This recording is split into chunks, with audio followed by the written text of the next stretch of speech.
Welcomes you to the following presentation of the Southeastern Conference. You're watching college football presented by Marathon. Today, the #1 team in the country, the defending national champion Georgia Bulldogs, take on the South Carolina Gamecocks here at Williams-Brice Stadium in Columbia, South Carolina. Hi, everybody, and welcome. I'm Sean McDonough along with Todd Blackledge. Delighted to have you with us, joined in just a moment by Molly McGrath. The Georgia Bulldogs, #1 in the country now. They started the season #3, but have vaulted over Alabama and Ohio State. Very impressive 2-0 record for the Dogs. Taking on a South Carolina team. This program has some energy, in part because Spencer Rattler has transferred from Oklahoma. He's now the Gamecocks starting quarterback. Big challenge for him today against the terrific defense. Yeah, Georgia has not given up a touchdown, even though they lost all those draft picks from a year ago. But it's still a young team on both sides of the ball, so this is their first true challenge on the road against an SEC opponent. As far as South Carolina, you mentioned Spencer Rattler. He gives them a great chance because he is supremely talented, and I really like his weapons, the wide receivers on this team. But Rattler has to be smart. He can't force the issue. Sometimes he's so confident in his arm, he takes chances he shouldn't take. It is a program here in South Carolina in its second year under Shane Beamer. They were surprisingly good a year ago. They went 7-6, won their bowl game, the Duke's Mayo Bowl against North Carolina, to finish with a winning record despite the fact they had a lot of instability at quarterback. As a matter of fact, last year when they played Georgia in Athens, they started Zeb Nolan, a graduate assistant coach. Here comes Carolina.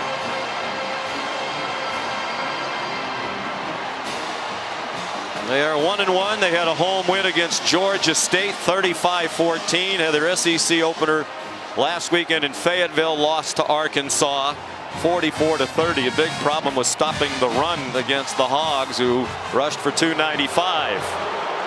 And now the Georgia Bulldogs,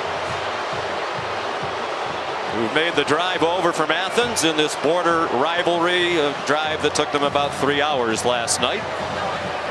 Great atmosphere here and in among the fans. There's Molly McGrath. Hello, Molly. Sean, take a look around me. This is the scene that Georgia coach Kirby Smart warned his team about. He kicked off their Monday morning meetings by showing his players video of the hostile environment here at Williams-Brice Stadium because he wanted to mentally prepare his younger players for the noise and distractions that they'll face. Now, quarterback Stetson Bennett has never played in this stadium before. He told us he's going to draw on his experience from other SEC road games, but said none of this bothers him, saying, quote, "It's just noise." He hopes his calm confidence permeates to the rest of his team, especially some of their younger skill players, saying the key is to look at this as though it's exciting and not intimidating. And Sean, I'm right here in the middle of it. It's pretty darn exciting. Indeed it is. The cockpit. Rabid student section here. Very pleasant day for mid-September. It could certainly be a lot hotter and more humid than it is right now, with the temperature in the mid-80s and the humidity right around 50%. South Carolina won the toss and will receive, so Kirby Smart's team will kick off.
Well, Molly chronicled it. Great atmosphere here. Interesting to me, Todd, that Shane Beamer, who had the choice, elected to put his offense on the field first against this Georgia D that hasn't given up a touchdown. Well, Spencer Rattler told us yesterday they want to attack this defense.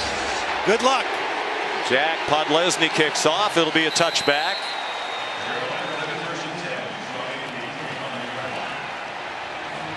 So here comes South Carolina on offense, led by the transfer who arrived in January from Oklahoma, Spencer Rattler. Now a junior from Phoenix, Arizona. In his career as a starting quarterback, 16-3, went 15-2 at Oklahoma, but lost his job as the starting quarterback there last year. 1-1 in the 2 games so far here with the Gamecocks. Marshawn Lloyd is the running back.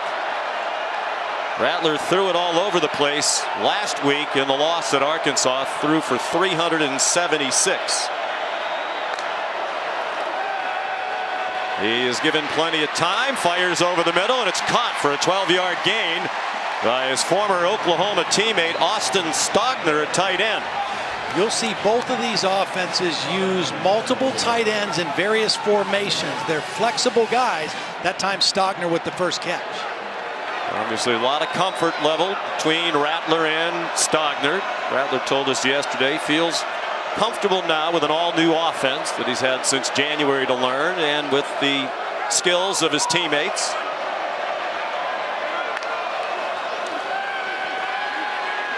Forced back by the rush, and he throws it away. Pressured by Jamon Dumas Johnson.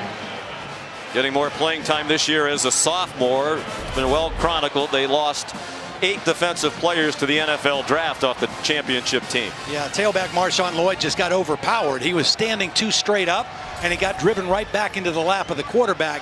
Got to have a lower base to pick up a blitzing linebacker if you're a running back. One thing to watch today, Jalen Carter, one of the top defensive players in the country, hobbled this week with an ankle injury. They weren't sure he'd be able to go. He did take part in the pregame. He's not out there right now. Strong run, Marshawn Lloyd tripped up at the 41, or would have been much more. Nazir Stackhouse took him down. Marshawn Lloyd was one of the most publicized recruits that signed at South Carolina 2 years ago. Got off to a good start as a freshman, blew his knee out, came back last year, but was not himself. But he is a different looking running back this year, and you're right, he almost broke that one. Jalen Carter has come on the field. Wildcat quarterback in the ball game right now. To carry on Joyner, who's one of the 4 starting quarterbacks who won a game for South Carolina last year. He doesn't get anywhere near the line to gain. Malachi Starks, the freshman, who moved into the starting lineup last week in game 2 of his career, up from the secondary, and South Carolina's going to punt. Here's the only thing about that. Spencer Rattler's your guy, right? Your first big 3rd down play of the game, let him make the play. Don't get cute and bring the Wildcat quarterback in. You're not going to fool the Georgia defense on a play like that. Ty Kroger is the punter. That 79-yarder against Georgia State, the longest punt in the country. Here's Ladd McConkey on the return, and he stopped shy of the 20-yard line. McConkey also a question mark. He's been hobbled in practice this week with a toe injury, but out there at least to start. They are going to be without one of their top wide receivers in A.D. Mitchell, who will not play today. A lot of young skill guys. Molly was talking about that in the beginning, and the biggest challenge for them is alignment, assignment. Try to stay composed in the chaos. Stetson Bennett, terrific. He was the MVP on offense of both of their CFP playoff games against Michigan and Alabama, and he's off to a strong start again this year. Tries to dump it off. Looked like kind of a broken play, but it almost was a big play. Kearis Jackson couldn't take it in. Gilbert Edmond was providing the pressure on Stetson Bennett. Well, watch Bennett. He wants to throw quick to the left. It's not there, so now he's going to run, and at the last minute tries to make a throw. I think it surprised everybody, but good defense for the first play for South Carolina. And they need something good to happen early in this ball game on defense. They have been hit hard by injuries on the defense. 2nd down and 10. Bennett out of the gun. Kenny McIntosh, the running back. He's been an excellent receiver. Out wide, it's Ladd McConkey trying to get to the 1st down marker. He did not. Stopped by Marcellus Dial, the cornerback.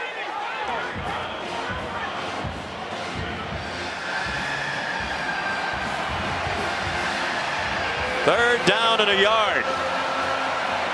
Really about a foot for Bennett, who hands it off, and McIntosh bumps off the pile and goes down. Shane Beamer, the Carolina coach, told us yesterday they need to tackle much better this week than they did last when Arkansas ran all over them.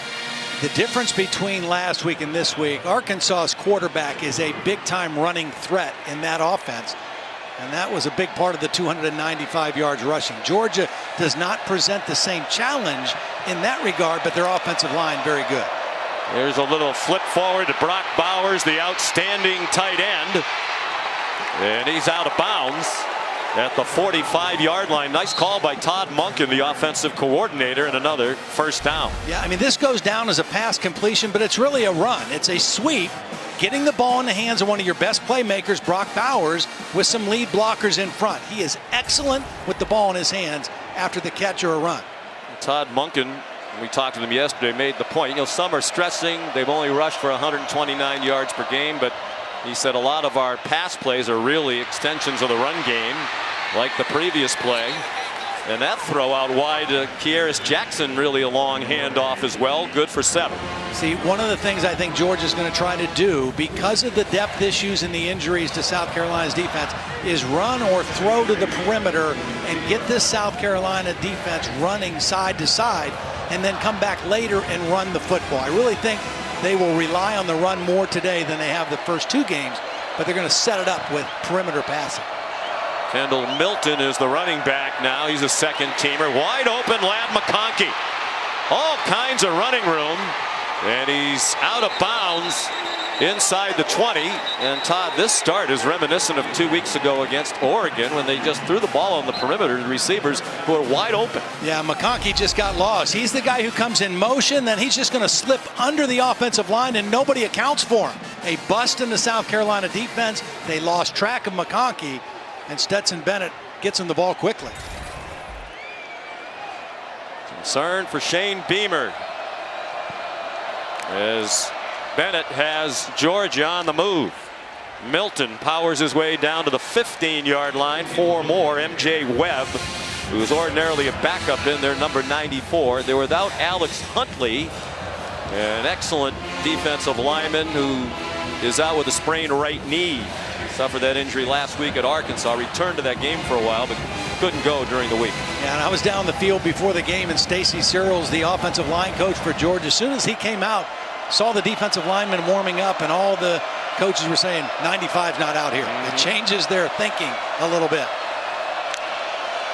Huntley was freshman All-SEC last year. Here's Milton driving, getting help from his offensive lineman. About 1.5 yards short of the 1st down. Brad Johnson made the tackle.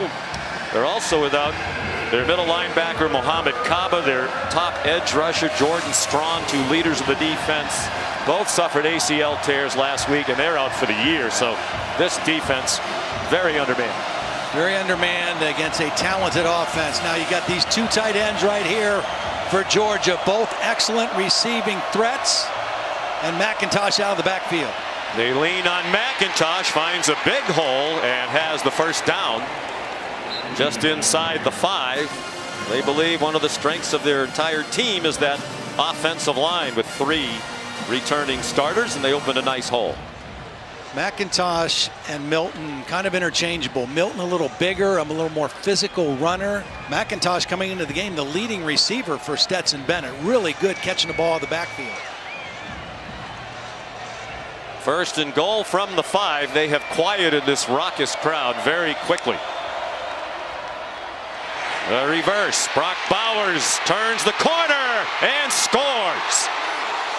Another great call by Todd Monken, and beautifully executed by the Dogs. Bulldogs. A 5-yard touchdown run for the sophomore Brock Bowers. Well, really good execution, just like we saw a couple weeks ago early in the game against Oregon. Perfect execution. Bowers in motion, gets the flip, gets a block from his quarterback Stetson Bennett, and finds his way in the end zone. Coming into the game, Bowers only 5 catches, 2 quick touches in this one. Very productive both time he got his hands on the ball. Here's Jack Podlesny to add the extra point. And the Georgia Bulldogs in their first true road game, very impressive to start. Brock Bowers, the sophomore from Napa, aging well, like a fine wine.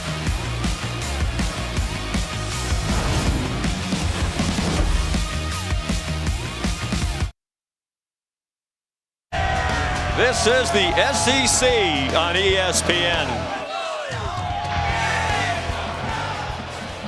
From Williams-Brice Stadium, Columbia, South Carolina, view from the AT&T 5G Skycam. And Podlesny kicks off again. About 4 yards deep, so they elect not to try it again. We check in for the first time today with Matt Barry. Hi, Matt. Sean, good afternoon. Happy College Football Saturday. Let's check in on Nebraska, Oklahoma. First possession of the game for the Huskers. Casey Thompson, 32 yards to Trey Palmer. Dylan Gabriel has just scored. Right now, tied up 7 apiece. All right, thank you, Matt. Second possession here for South Carolina. Down 7-0 after an impressive opening drive by Georgia. Under duress, Rattler had to get it off quickly for minimal gain. Amarian Brown driven back by Jamon Dumas Johnson. Timing of that really blown up by the Georgia defense. They sniffed it out. That ball was supposed to come out quickly. Rattler had to hang on to it. By the time he did deliver it, it was only complete for a very short gain. Georgia's given up just 3 points. Jalen Carter off the field on this down. They gave up a field goal in their 49-3 win in the opener against Oregon in Atlanta. Their largest win ever against an AP ranked team. And they shut out Samford last week in a battle. The Bulldogs, long throw and a catch. Jaheim Bell, who does it all for the Gamecocks. The catch and run to the 28-yard line, a 41-yard pickup. Bell is such an interesting athlete, can play wide out, tight end, running back, and he's going against a starting corner. But this is a perfectly thrown ball by Spencer Rattler over the outside shoulder. Bell got enough separation from Lassiter, and Rattler stuck the football right where it needed to be. Officially a 46-yard play. 17 after the catch. They like their tight ends and wide receivers. They think they have good skill around Rattler. That's off the hands of one of the tight ends, Austin Stogner. Right now, if you're a South Carolina fan or coach, the thing you're happy about is Spencer Rattler has a pretty clean pocket right now. And that was the one thing when we talked to Glenn Schumann, when we talked to Kirby Smart, they did not want this quarterback to have a clean pocket because he's very accurate throwing the football if he's not bothered. And so far, they have not been able to knock him off his rhythm throwing the football down the field. Juju McDowell, the running back now. They fake a draw to him. They're trying to throw a wheel route, and it's picked off along the far sideline. The freshman Starks, who had one in the opener against Oregon, he has done it again. And Todd, reminiscent of 2 weeks ago against Oregon when you said Bo Nix can't make the big mistake and force it. You said the same thing in the opening today about Rattler, and he just did it. Yeah, it looked to me like he was caught between, should I throw this away or should I take a shot at it? He went to the back, McDowell, who was covered. Here's McDowell coming out of the backfield after the fake. The wheel route, he's guarded very tightly, and it's an underthrown ball. I'm just not sure what Spencer was thinking when he let go of that football.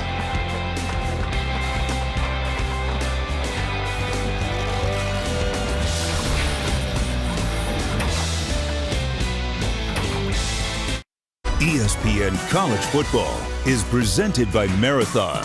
Get the most out of your drive.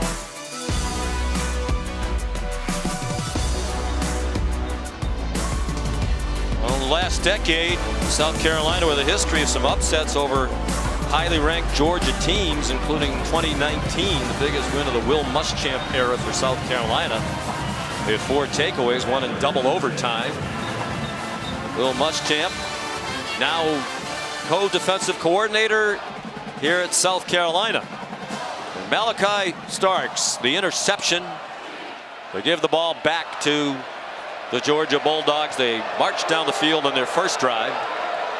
And they're at the South Carolina 43 to start this one. Kenny McIntosh down to the 28. Now, looking back at this interception, I'm trying to figure out what Spencer Rattler might have thought he saw. He's looking for the wheel route and Juju McDowell. Maybe he thinks McDowell's going to turn it into a back shoulder throw because Malachi Starks was in perfect position.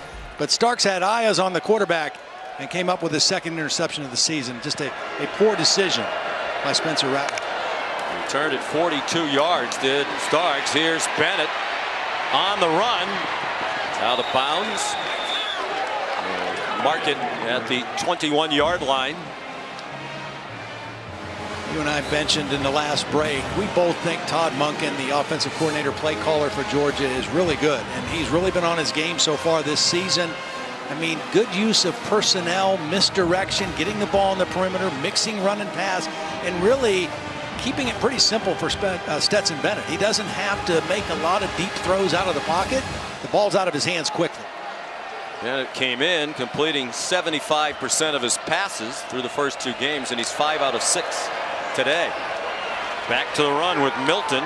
He swung down, but he has the first down. Sherrod Green tackled him.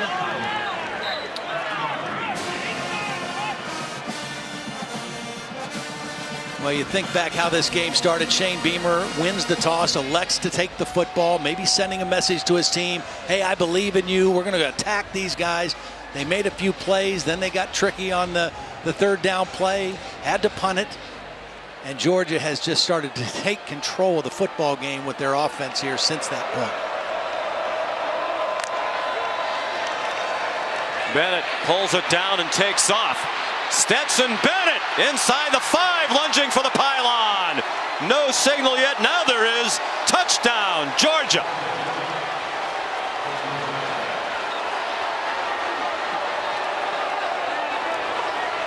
One of the things that won the job for Stetson Bennett and won the hearts of the coaches was his ability to make plays with his feet and his legs. Here's the end of the play. Reaching the ball. I think he's out of bounds. I think he stepped out before the ball hit the pylon. He clearly did. You see the foot is on the line. He's still lunging for the pylon there. This will likely come back to the 2-yard line. Mitchell Wilkins is the replay official today. And a view from our progressive pylon camera. Yeah, that's clear as a bell on that replay. But the thing that Bennett did was he made a quick move to elude Nick Barrett, number 93, who was coming unblocked, to collapse the pocket and turned it into a big play. Devontae Reed was number 3, who took a bad angle and couldn't get him. I think Bennett, Kirby Smart know that offense is going to go back out. Kirby's telling him right now, if you're going to reach the football, reach with 2 hands. Don't reach it out there with 1 hand and be careless with the football. Kirby is constantly coaching every aspect, right? I love him, but he just seems so grumpy all the time right now. He seems grumpy, even though his team is winning so well. Well, he is always working, always teaching, always recruiting, and that's been the biggest part of their success. They brought in terrific players. I'm wondering why this is taking so long. Maybe they're just trying to figure out where the ball should go. After perhaps review, at the 1, even though the runner foot's at stepped the 2. out of bounds with the ball just past the 2-yard line. It'll be first down for Georgia. Jason Autry is the referee. He looks familiar to our group. He worked the game we did last week, Pittsburgh hosting Tennessee. His crew did a fine job. So they'll mark it just inside the 2. Just under 5 minutes left in the first quarter. Georgia with 124 yards of offense already. Nice blend of run and pass, and really have not been threatened by South Carolina's defense. Saw Shane Beamer taking a deep breath. He really was positive, as he always is, when we visited yesterday. He said, yeah, we have some injuries, and they're a great team, but we have an excellent SEC football team ourselves. The interception really hurt on their last possession. Kendall Milton, the running back, lowers his head, and that's a touchdown. Georgia, 2 possessions and 2 touchdowns. Great job by Warren McClendon, the right tackle, and big Darnell Washington, the bigger of the tight end group, just really collapsed the left side of that South Carolina defense. Tate Ratliff, number 69, the right guard. Impressive drive. And more of the same for Shane Beamer. Last week up in Fayetteville, Arkansas scored touchdowns on their first 3 possessions, all of them drives of double-digit plays. Podlesny adds the extra point. He's now made 50 in a row.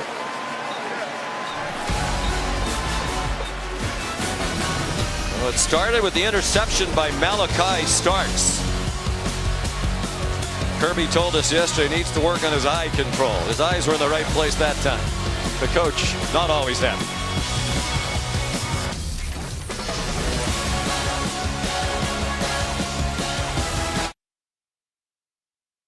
Every Saturday, we know you want to know what's in the box. Well, here's your options. ESPN Plus, Missouri playing in the SEC. J.J. McCarthy getting the start for Michigan down on ABC, SEC Network. Kentucky just gets in. Plenty to watch. In no way, Sean McDonough, am I telling people to turn away from you, but that's what's around the networks. Where's Syracuse, Purdue? Another touchback here by Jack Podlesny. Here's Molly McGrath. Well, Sean, after that Malachi Starks interception, Nolan Smith ran up and down the sideline and said they come in bunches. The defense was so fired up until Kirby Smart came over and told them to stop celebrating. Like Todd said, he's always coaching, and he said play calm and know where number 10 is at all times, referencing wide receiver Amarian Brown. Yeah, they know about his speed. He got behind the defense a couple times last week. That's him in motion. They just didn't hit him, but he was behind the Arkansas defense a couple plays last week. Sure was. Here's Marshawn Lloyd weaving through the defense. And a good tackle by Jamon Dumas Johnson, or there might have been more in that run for Lloyd, who looks to be fully healthy. 2 years ago, Marshawn missed the entire season with a preseason knee injury, and last year you could tell he was a guy still working his way back, but he's had some explosiveness this year. Yeah, he looks good. He looks good running, and he's really worked on his receiving skills and catching the ball out of the backfield. Very highly recruited player out of Wilmington, Delaware. Oh boy, he should have get the football in there. That was looked like a zone read. Spencer Rattler decided to pull it, but it looked like it was a big hole. Take a look at this now. He's going to cut in here. Rattler's going to read the end of the line and keep the football. But watch what happens if Marshawn Lloyd has the football. He's running upfield with his shoulders square. Still 3rd down and manageable now. This is where Spencer Rattler really has to show maturity and growth. Come back from that bad interception and be a leader. Struggled on 3rd down, just 25%. Rattler in trouble, and he was hit as he threw it. Falls incomplete, intended for Marshawn Lloyd. It was Michael Williams, another true freshman, who has opened eyes very quickly in Athens. He's a defensive end. Well, they did a nice little game here. They're going to cut this way. Dylan Wanham, the left tackle, he's normally the right tackle. He's playing left today because of injury, and that time got his shoulders turned. That little end tackle stunt. And Williams, with his speed and length, got to the quarterback. It's a fake punt, and it is completed for a 1st down. Trayvon Kenyon is the tight end. Kai Kroger now 3 for 3 passing in his career. They lean heavily on Beamer ball, and Pete Lembo, a great special teams coach. Well, watch the punter. First, he is going to look to his left to move that linebacker out of the way and open up a throwing lane to the backside tight end, Kenyon. Pete Lembo told me on the field before the game, he says, we got a few tricks up our sleeve. We've got to try to steal a couple possessions. They just stole one right there, beautifully executed. Or a 20-yard gain. First catch of the year for Kenyon. It was their third-string tight end. There's that hole for Marshawn Lloyd, and another first down. And the pile driven inside the 40 to the 38-yard line. Coming into the game, South Carolina only averaging 59 yards a game rushing. I mean, obviously this is a game that is going to be tough to run against this Georgia defense, but you've got to make them honest. You got to keep them honest, and that will help your pass protection as well when you run the football. Part of the reason they haven't run it, they've been behind in both of their games. Here in their home opener against Georgia State, they actually trailed in the third quarter by 2. Rallied to win that one 35-14. They were down 35-12. Last week, as we mentioned, they got way behind early at Arkansas. Rallied to make it a 5-point game in the second half. Lloyd swung down. On the last drive, the 46-yard play, Rattler to Jaheim Bell, is the longest play against the Georgia defense all year. Then they covered that up by picking off Spencer Rattler. South Carolina's got to find a way to get Juice Wells involved in the game. Number 3, he's their leading receiver, the transfer from James Madison. Here he is out here. Has not seen a ball thrown his way yet. In single coverage for the moment with Kamari Lassiter, a new starter at cornerback. Christian Beal-Smith, transfer from Wake Forest, gets his first carry as a Gamecock and didn't get a lot. He picked up 2. Here comes third down and 8. He's a little bigger, though. They've been using McDowell on third down, who's 5'9", 180. Christian Beal-Smith, a little bigger back, a little bit more stout in the pass protection part of third down offense. Well, right now it looks like an empty set to begin with. I guess it might be 4 down territory. They also have a kicker, Mitch Jeter, with a big leg. Not going to win with field goals. No. And nothing there for Christian Beal-Smith. Smile Munden, another new starter, sophomore from Dallas, who's off to a nice start this season. Kirby Smart singled him out for good play through the first 2 games when we met yesterday.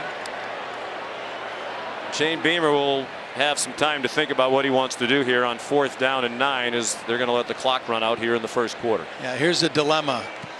You got to get touchdowns to have a chance to win, but your defense has not slowed Georgia down. Do you want to give them a shorter field or a longer field? Total yards almost even in that quarter, 125 for Georgia, 104 for South Carolina, but the interception was a huge play.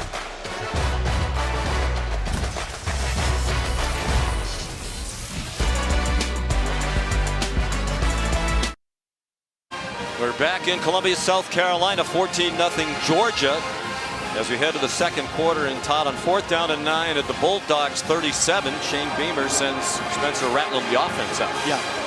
Well, you know, again, you're not going to beat Georgia with field goals. Spencer Rattler's your guy. You're counting on him to make a play here. And your offensive line's got to give him a clean pocket.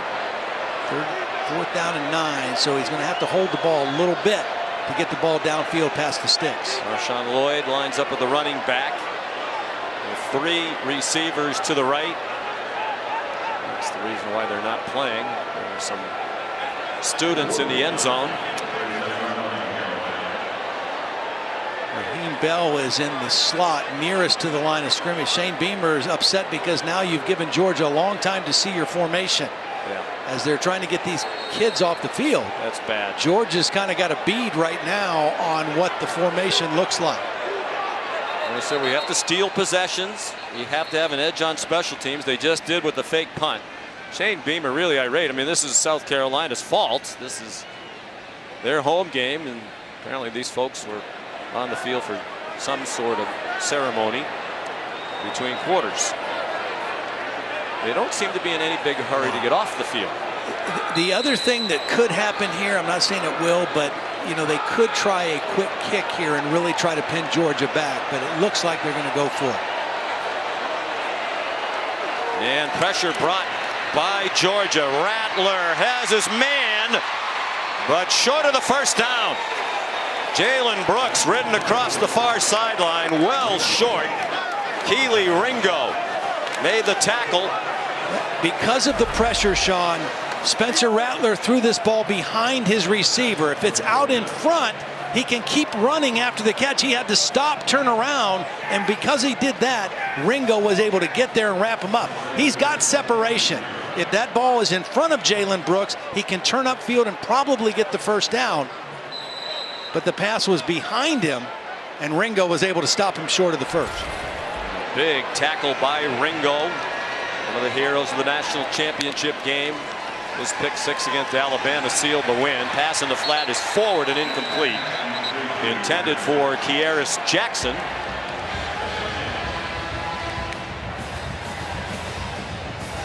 I think Shane Beamer will be chatting with the athletic department's ops people this week about ceremonies between quarters that involve being on the field.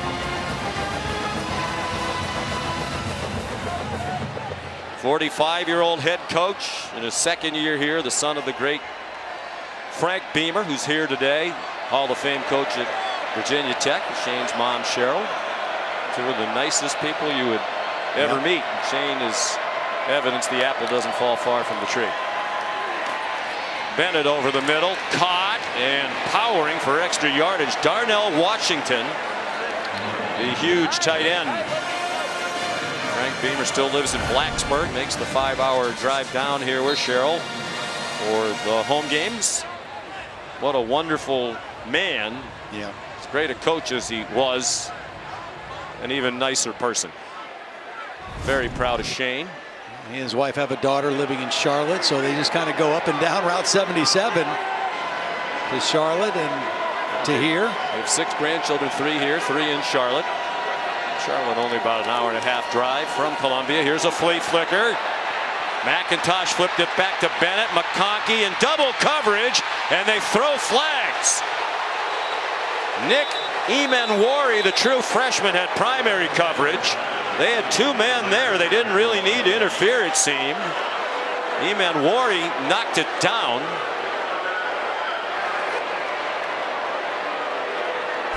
The ball was thrown so high, Emanwari, he thought he was beat. But the ball hung up in the air, and he never saw the ball. And the contact drew the interference flag. You're right, he didn't need to because the ball was hanging in the air. If he just turns his head, he's 6'4". He's going to make a play on that football over McConkey. Instead, first down, Georgia. 15-yard penalty from the line of scrimmage in college football. Darius Rush was the other cover man. Starting cornerback. Out to the short side to Ladd McConkey, who looks fine after missing some practice time this week with an injured toe.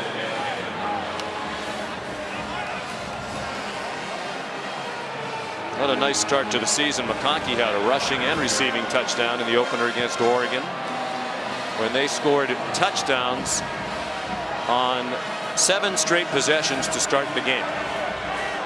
Todd Monken said every 5 or 10 years you might have a game like that, where just everything clicks. It was particularly impressive in the opener. Nothing doing there for Milton. Driven back by Sherrod Green, a 6th-year senior. He's had a lot of injuries during his time here in Columbia. Good defensive play right there by South Carolina. Pretty fortunate they didn't get a penalty for picking the back up and slamming them to the ground. I've seen a lot of flags for that this year. This is the biggest play of the game right now so far for South Carolina. Their defense has to get a stop here on 3rd and 5.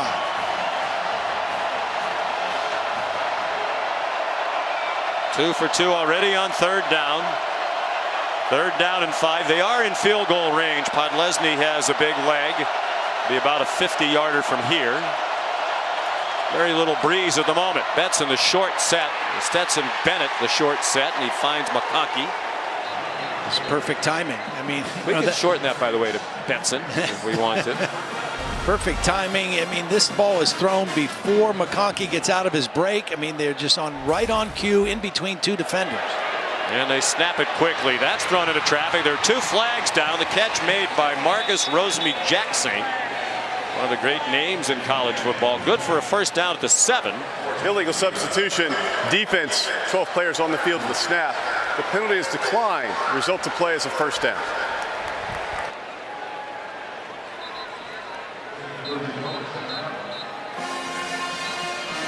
Well, it's an improvement because they had hundreds of Gamecocks on the field and they were trying to run their fourth down play at the end of their last possession.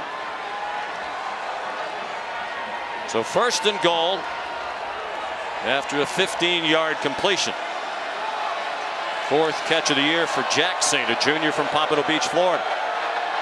5 receivers spread the formation. Bennett for the back pylon, incomplete.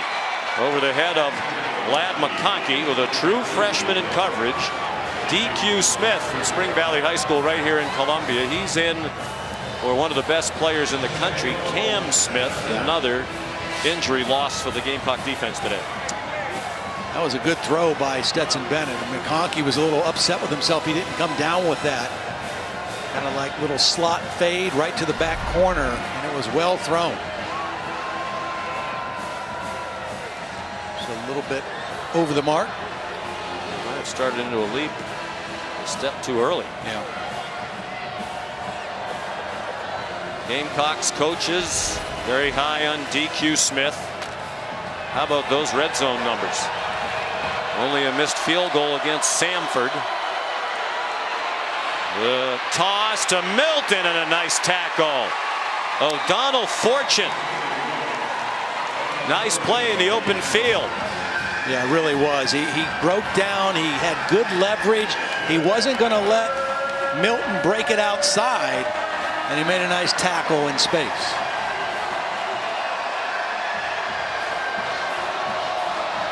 Officially a 1-yard gain. This will be the 10th play of the drive for Georgia. You got to keep an eye on that big tight end right here. Darnell Washington right here, 6'7", 250-pound target in the red zone. They go to the other tight end, Brock Bowers. Wow. Touchdown! With Fortune there. But Bowers is just too good.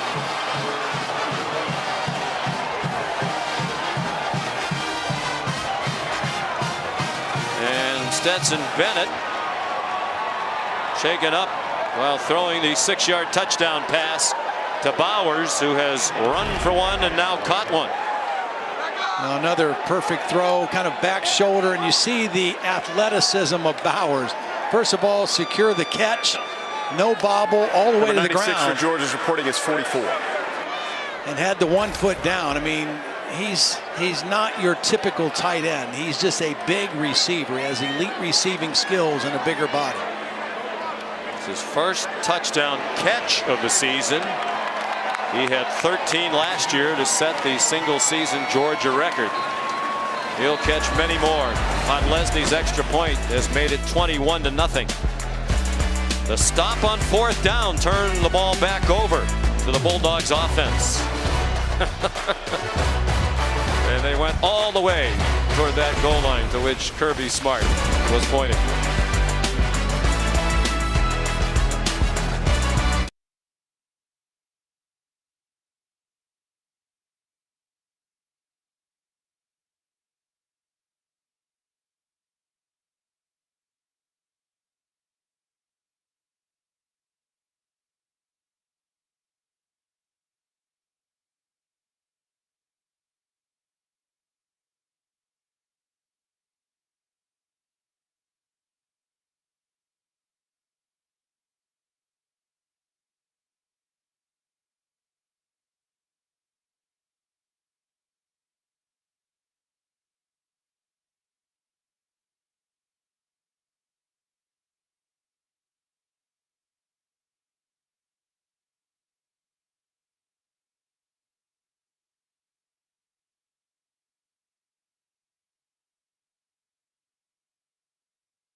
This is the SEC on ESPN from the capital of South Carolina, Columbia. Home fans disconsolate at the moment as Georgia, #1, impressive again, has raced off to a 21-0 lead. Here's Molly McGrath. Well, Sean, quarterback Stetson Bennett actually got sick after that scoring play and came over to the sideline and yelled in frustration with his head down. He's been taking oxygen all game from their very first drive, and athletic training staff was pouring water and cool towels on his neck, but I'm told he's fine and will return in this game, Sean. As fine as someone who threw up all over the field can be. He must have been sick coming here. I mean, it's not, as we said at the outset, a really hot day. It's 84 degrees right now, moderate humidity. There's first down for the Gamecocks, and it's Josh Vann knocked out of bounds for no gain on the play. He had a huge game in Athens in their loss to the Bulldogs last year. Had 128 yards receiving, his best game of his career. And he scored a touchdown. That was game 3, Todd, last year for the Bulldogs. He scored a touchdown in the 4th quarter. It was the first touchdown the defense had given up last season. They haven't given up a defensive touchdown this season. Touchdown well on defense. Rattler checks it down. Juju McDowell bringing a little juju to the offense. And out of bounds with a first down at the 37 after a whiff by Chaz Chambliss. Chambliss is an outside linebacker, kind of out there in space, and Juju McDowell does what he does well. Makes people miss. 5'9", 180, and gets the first down. Chaz isn't the only guy who's going to miss him. Another tackle for Jamon Dumas Johnson. And a nice first half, 10.5 to go. Ahead for about 5 is McDowell. Here's Matt Berry. All right, guys, it's the House Stoops Bowl. You got Mark Stoops, Kentucky, and Youngstown State. Stoops family from Youngstown. Will Levis, a little bit of a sleepy start for the Wildcats. Big run there, and then he finishes off the drive with a touchdown. McDonough, I'm still efforting a Syracuse highlight, but, you know. I don't see anything yet from the Harvard of Central New York, Syracuse University, 2-0. Here's McDowell, almost broke free. They've had a couple of runs where the last man who had a chance to tackle the runner did before a much bigger game. That time it was Kamari Lassiter. South Carolina has done some good things on offense in the ballgame. They're at 132 total yards running and passing, but a bad interception and a stop on 4th down. It was actually Smile Munden who made the tackle with Lassiter nearby. Big stop by the sophomore linebacker from Dallas, Georgia. McDowell, 26 yards gained on their last 3 plays. 5-man rush. And a good tackle as Xavier Legette was pulled down immediately by Tresman Marshall. South Carolina was in a similar position like this on the road last week at Arkansas. The Hogs jumped out to a big lead. They clawed their way back into that one, got it to be 21-16 by the end of the 3rd quarter. Then turnovers in the 4th quarter were the difference in that game. They got to find a way to fight back in this one. Give their defense a little rest. They're at midfield. 2nd down and 9, and all kinds of movement on both sides. 2nd down and 14 now.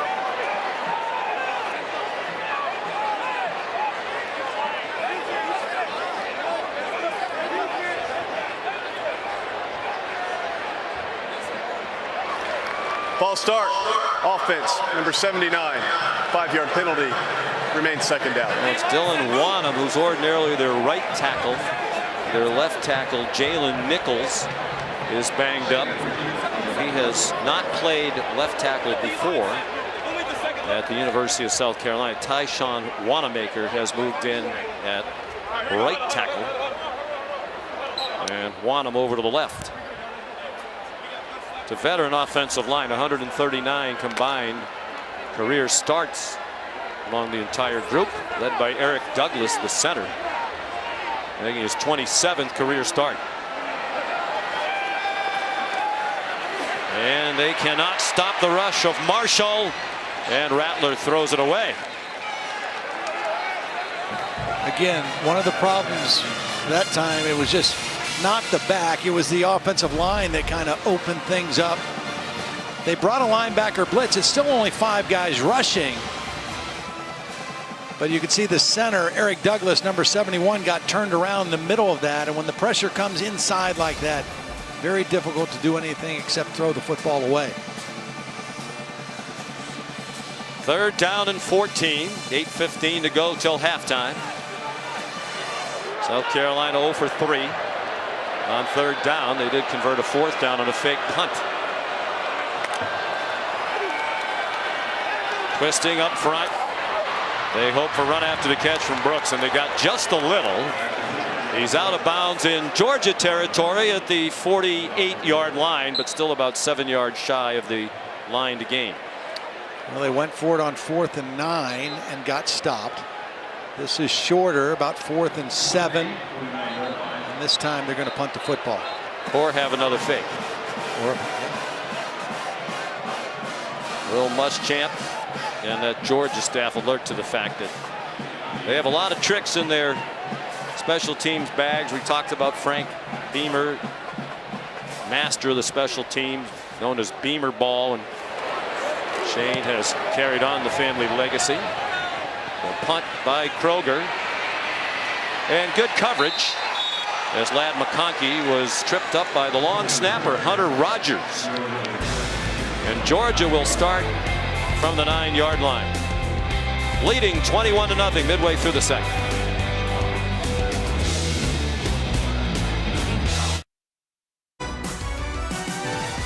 ESPN College Football, presented by Marathon, is brought to you by Pizza Hut. No one out-pizzas the Hut.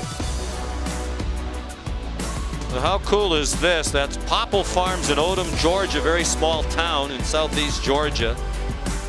And they designed a 10-acre maze in honor of Stetson Bennett. His hometown of Blackshear is about 35 miles away. The co-owner Tanya Popple said when they won the national championship, we immediately started working on it. His personal story is amazing. One of true grit and determination, a walk-on to a champion. It's a great story, and he's off to another great start today. Chucking and up chucking today. I mean, his numbers are good. Obviously a little bit funny feeling, but it's not affecting his play at all. He's had some cool things after leading them to the national championship after coming there as a walk-on back in 2017. Dejon Edwards carries.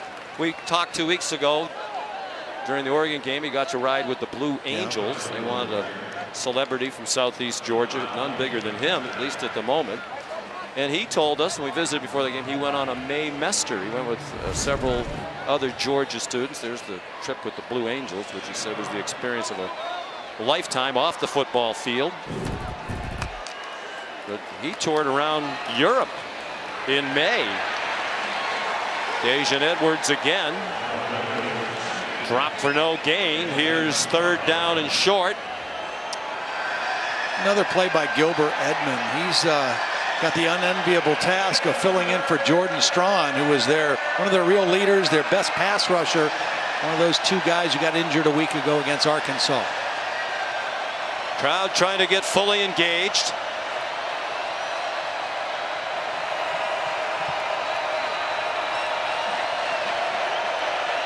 Third down along 2 with McIntosh, the running back. Pressure up the middle, and Benson. Wow. Stetson Bennett. I want to make that into something smaller. Threw it up dangerously in the general direction of Kenny McIntosh. And what do you know? After 3 possessions and 3 touchdowns, they are stopped. When you try to run a screen, you go ahead and invite pressure, but the problem was number 91, Tonka Hemingway, was guarding the screen. So not only was the quarterback pressured, there was no place to throw the screen, and had to kind of throw it away. And South Carolina gets a stop. Brett Thorson, their new punter, freshman from Melbourne, Australia. And a nice start to his Georgia career. Well, that one's a bit of a shank. There is a flag down at the line of scrimmage. If it's against South Carolina, It would be a first down on 4th down and 3. Punt rolled out of bounds at the 40-yard line of South Carolina. 43-yard punt. Nice bounce for Thorson. Illegal formation, kicking team. Players were not on the line of scrimmage. The 5-yard penalty be added to the end of the kick. It'll be first down, South Carolina. Timeout. With 5:56 to go in the half, and Georgia on top 21-0.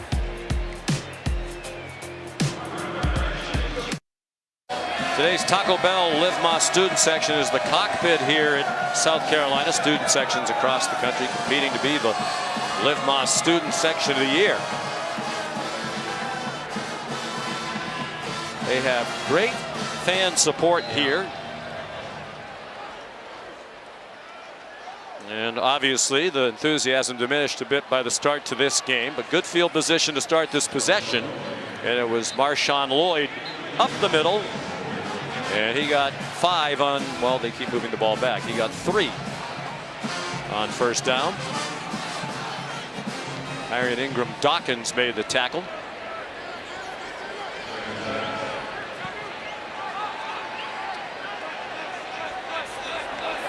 Again, still no touches for Antoine Wells, their leading receiver. Stumbling on the handoff, Lloyd, he managed to turn the corner, got into Georgia territory, did not get the first down.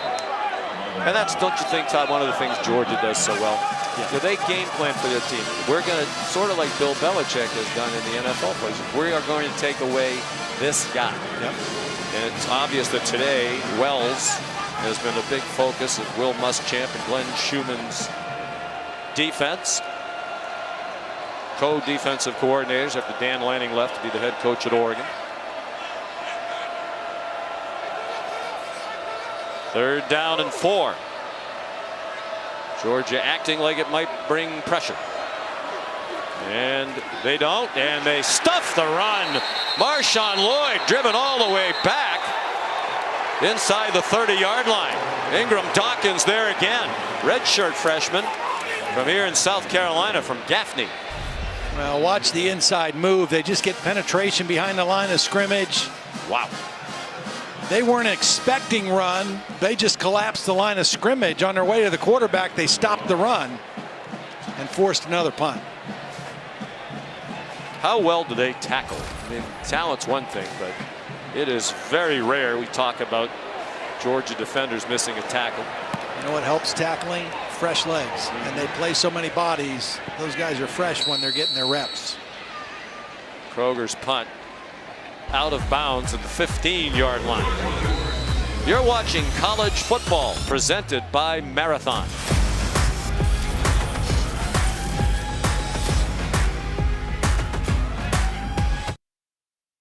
A look at what's going on around our family of networks. ESPNU Cincinnati tied with Miami, Ohio, and over on ESPN2, the house McDonough built, Syracuse, Purdue. Have a look.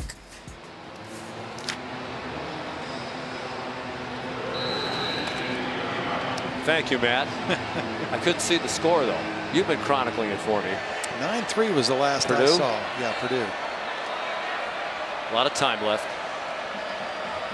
Sean McDonough, Todd Blackledge, Molly McGrath, delighted to have you with us from Columbia, South Carolina. Georgia with the ball, leading 21-0. They were forced to punt for the first time today on their last possession. Kendall Milton powered ahead for 6 on first down. A junior from Fresno, California. Back up last year, played in only 8 games. He had a knee injury. They lost Zamir White, the 4th round, the Las Vegas Raiders, and James Cook, the 2nd round of the Buffalo Bills, their top 2 running backs from last year. And no problem. They had 15 players drafted off the national championship winning team, the record. 8 on defense, 5 of those in the 1st round. And here they are, dominating the competition through the first 3 games. Brock Bowers, the catch and run, and a first down to the 29-yard line. Again, you see his ability after the catch. I mean, he has wide receiver skills and he has running back skills after he gets his hands on the football. They're finding ways to get him the ball in space. Great block by his fellow tight end Darnell Washington out in front of that play. He's just a unique athlete, Brock Bowers, that you can do a lot of things with, and Todd Monken continues to find interesting ways to get him the football.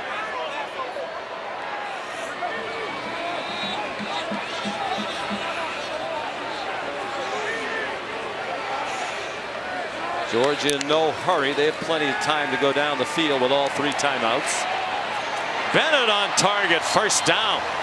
Nice catch by Dominic Blaylock, his 2nd of the year.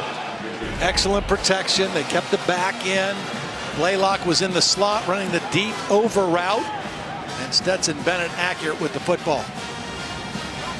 Blaylock's battled some injuries during his time in Athens, missed all of 2020 with the knee injuries. The son of the former NBA All-Star Mookie Blaylock, and they're happy for him on that Georgia sideline.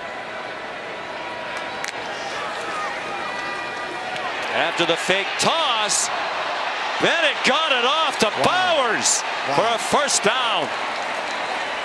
What a play by Stetson Bennett. I mean, he sells the fake, so he's late getting his head and eyes around after the bootleg fake. Watch how long it takes him. Sells the fake. Now, when he gets it, there's somebody right there, and he has to instinctively get rid of the ball, and he throws it to the right guy. Brock Bowers, excellent hands, reaches back behind him with one hand, and makes his quarterback look good. 14-yard gain. Bennett did take a hit from Tonka Hemingway, ordinarily a backup. Will play more today without Alex Huntley up front. Okay, Todd Monken really deep into the bag of tricks. Lad McConkey ducks under a tackle and has a first down at the 25-yard line.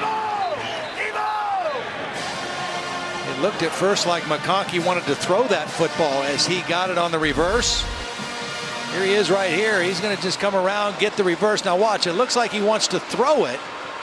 Didn't see anything he liked out there and made the right decision to run the football.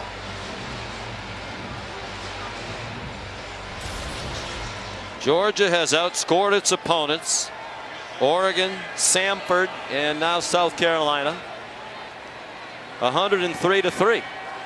And they're on the move again. They still haven't given up a touchdown this season with under a minute to go in the first half.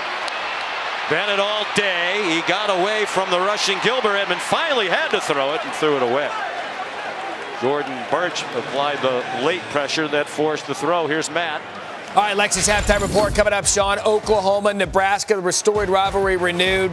It's not a game. It's also not a game for Michigan and Baylor. They're routing people today. Plus, one of 8 undefeated teams in the ACC, Syracuse, in a defensive battle with Purdue. I've got your highlights, Sean. Avoid the hot dog line of the halftime snack. I'll show it to you.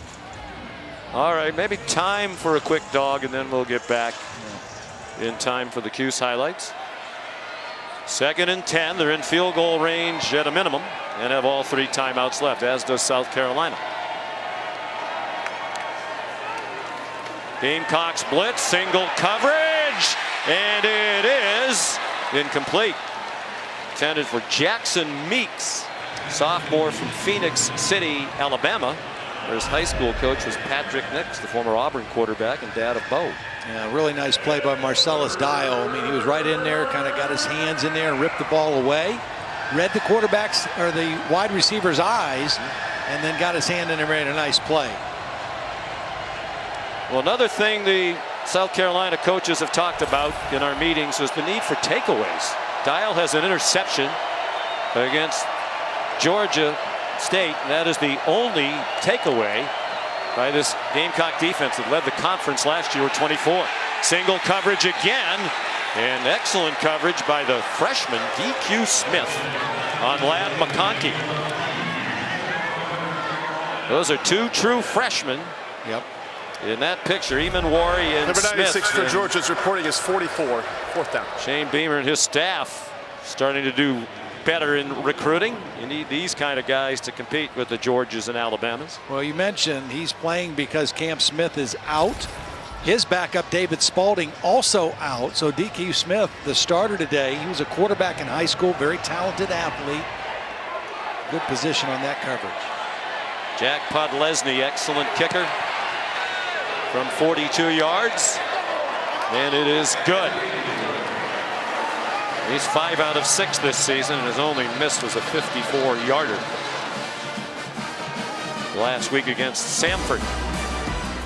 Our SEC lineup of games continues tonight on ESPN. 6 o'clock, Mississippi State at LSU, and then 9 o'clock, one of the big games of the weekend, number 13, Miami at number 24, Texas A&M. They dropped out of the top 10 all the way down to 24 after the upset loss at home to Appalachian State. They're going to make a quarterback change tonight. The LSU transfer Max Johnson will start at quarterback. Yeah, they were. They just had nothing going offensively a week ago. I mean, you know, App State went in there and dominated the game. They ran the football on them, and they stopped everything A&M tried to do offensively. Jimbo Fisher looking for a spark and a change, and turning to the lefty, Max Johnson tonight.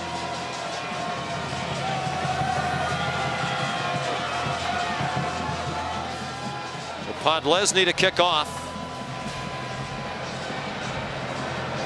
Senior from St. Simon's Island, Georgia. Nice place. And another touchback. He just bombs it. Time for today's Weekend Wake Up, brought to you by Wendy's Breakfast. And here are some of the other notable SEC games today, in addition to 2 we just mentioned. Ole Miss at Georgia Tech, and your alma mater is at Auburn, return game after they hosted the Auburn Tigers last year. It was a great scene in State College a year ago, and it'll be a beautiful scene tonight on the Plains too, or this afternoon. Tough environment to go into for the Nittany Lions. Back in the top 25, unranked to start the year. 30 seconds to go. Rattler's trying to set up a screen, it seemed. He threw it away, and a good thing he did, as Austin Stogner was double covered. Stogner, a big reason why Spencer Rattler came to Oklahoma. Austin Stogner had already transferred from Oklahoma. He came on a visit here, and he told Spencer Rattler, if you're looking to go someplace else, South Carolina is an awesome place. They were both familiar with Shane Beamer, because Shane had been on the coaching staff at Oklahoma under Lincoln Riley. Here's another screen. Marshawn Lloyd runs out of bounds. And that'll be 3rd down and 18 seconds to go in the half. South Carolina has yet to convert a 3rd down in the ball game, and coming into the game, that was a weak spot. They were 124th in the country, only 25%, and they are 0 for 5 today in the ball game, and this is no easy task. 3rd down and 10 in your own territory against this Georgia defense. Marcus Satterfield is the offensive coordinator. They like screens. They ran a lot of them last week against Arkansas.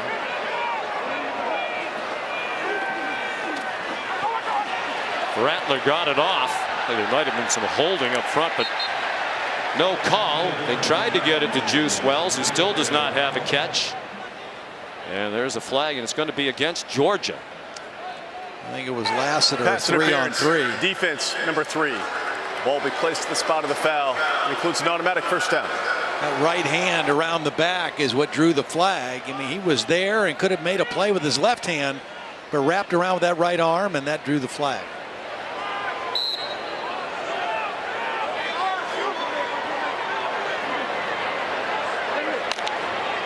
So it's 1st and 10, but they're still well into their own territory at the 30. And only 13 seconds to go. And Georgia in a prevent defense, a 3 deep safety look. Got 3 guys back at the 50-yard line. Rattler stepped in, still got hit, got it off, and it fluttered short of his good buddy Stogner. Nolan Smith brought the pressure and hit the arm of Rattler. I think you run the football here. I mean, that time the ball gets deflected, he gets hit. It goes up in the air. You just can't afford to have something bad happen here at the end of the half. Or you could launch a bomb and hope that you could. You got a pass interference call or a big gainer, but I'm with you. Not a lot going on with this Carolina offense. They elected to take the ball after winning the toss. South Carolina has called their first time out of the half. It's 30 seconds in left.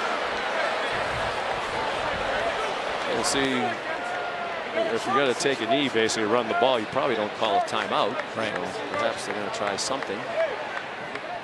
Been an interesting year plus, hasn't it, for Spencer Rattler? We visited with him yesterday. At the beginning of last year, heading into last season when he was at Oklahoma, he was the preseason favorite to win the Heisman Trophy. After 6 games, lost his job to Caleb Williams. So this is a fresh start. He told us even if Lincoln Riley had stayed at Oklahoma, he was going to go somewhere else. Yeah, and I was impressed when we sat down and visited with him Friday. I was impressed with him. I mean, he was, you know, very alert. He looked us in the eyes. He answered every question, and very confident young man, obviously.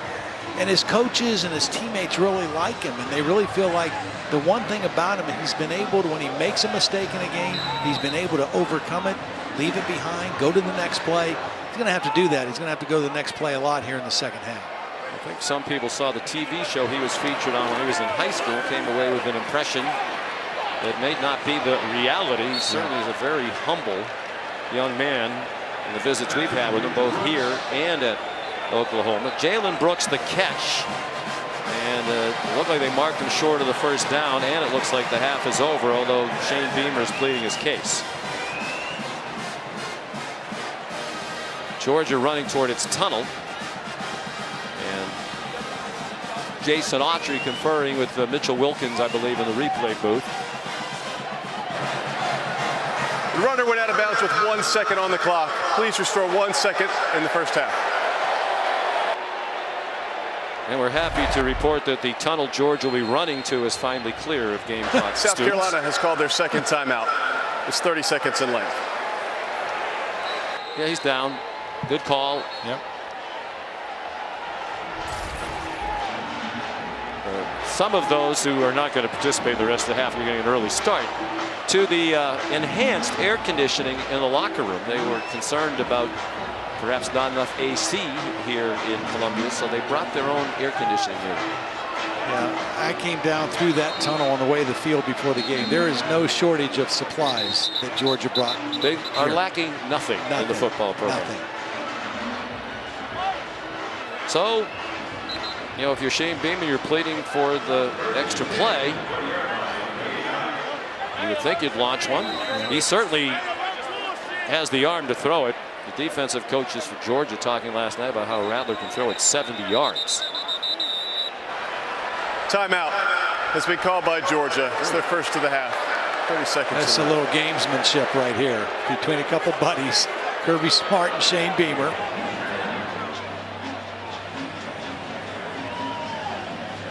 Well, it gives us time to work in some promos. Mike Mascara will be happy in the truck as he can check off some boxes. Kick off your Week 2 NFL Sunday at 10 a.m. with the Countdown crew on ESPN and the app. They have all the early breaking stories, injury updates, previews of each game right up to kickoff, and then we'll cap off Week 2 in the NFL with a Monday night doubleheader.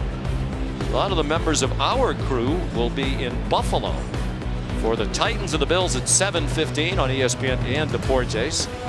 And at 8:30 on ABC, ESPN Plus and Deportes, Minnesota and Philadelphia.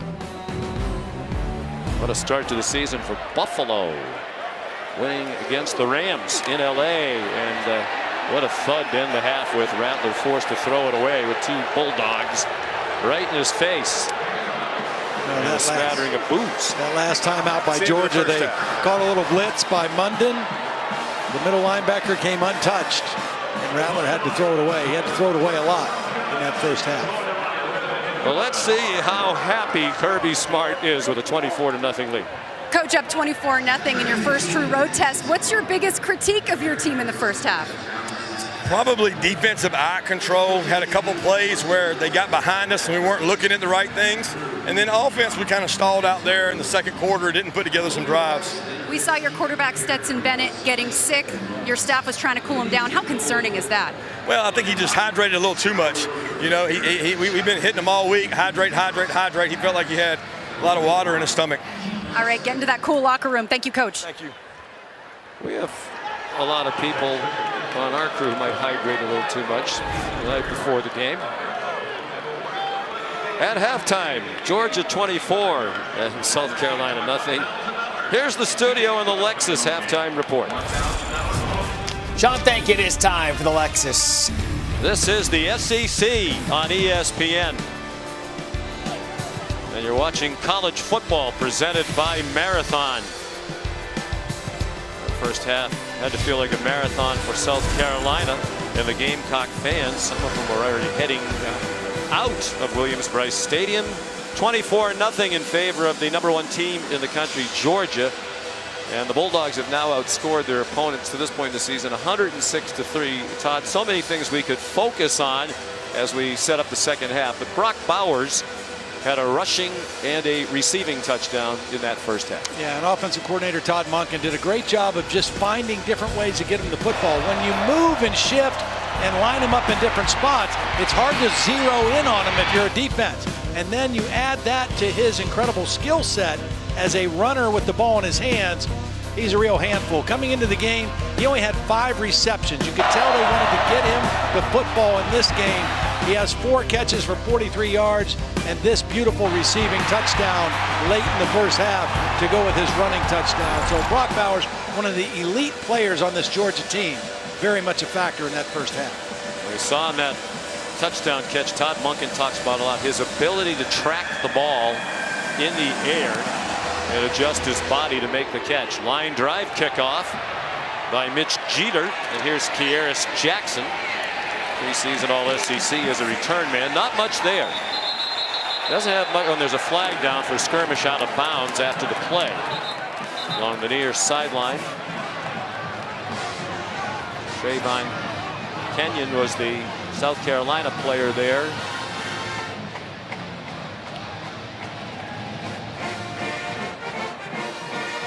Here's Jason Autry, the referee. I think it was Nolan Smith that was involved in it as well. Personal foul, blocking out of bounds after the play. It's a dead ball foul. The penalty's half the distance to the goal. First down for Georgia. Nolan Smith, starting linebacker on special teams. They have a lot of their best players who play on the special teams. Shane Beamer upset about that start to the half. Although the penalty did take the ball back to the 10-yard line where Georgia will start.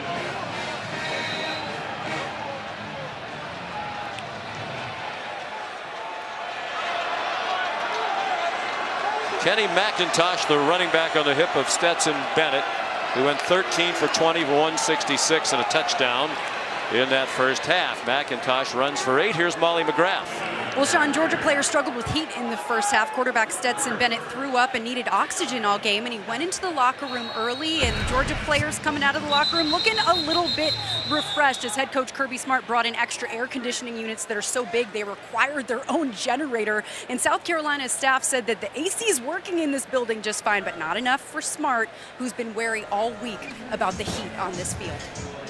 BYOAC if you're the Georgia Bulldogs. And I'm not a meteorologist, but I mean, is it not potentially that much hotter in Columbia, South Carolina than happens in Georgia? Mid-80s, moderate humidity. Could be a lot worse in mid-September here. The talented freshman safety Nick Eamon-Worry helped off the field. Coach is raving about him. Remember, Clayton White, who's coached safeties for 20 years, said he is the best freshman safety I've ever seen. From nearby Irmo, South Carolina, not highly recruited. Matter of fact, his high school coach, Aaron Brand, brought him to the camp last summer, the summer of 2021, as a high school player. And after the coaching staff here saw Eamon-Worry, they asked the coach, please don't take him to any other camps. We want him to be a Gamecock. Zach Pickens made the tackle on Kenny McIntosh. Well, Eamon-Worry has played incredibly well, and he's in there for R.J. Roderick. The starter who's out today. The first half stats brought to us by Yeti, and heavily in favor, as you might expect, of Georgia. Now, because of the injury to Eamon-Worry and Roderick already being out, B.J. Gibson, number 36, is in there at one of the safety spots. So a depleted defense loses another right now, and right to the work is Stetson Bennett. Brock Bowers, after the play fake, showing his great athleticism. He's going to take it all the way for his 3rd touchdown of the game. 78 yards.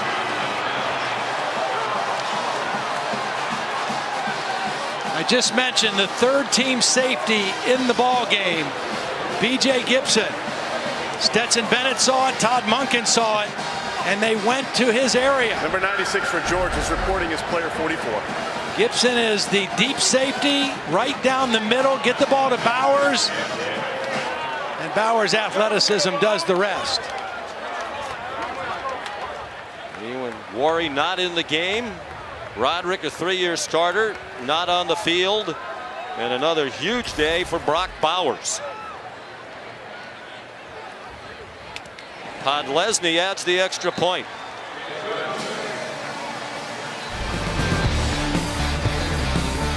He set all of the Georgia receiving records for tight ends last year with 56 catches and 13 touchdowns receiving, which was the program record at any position.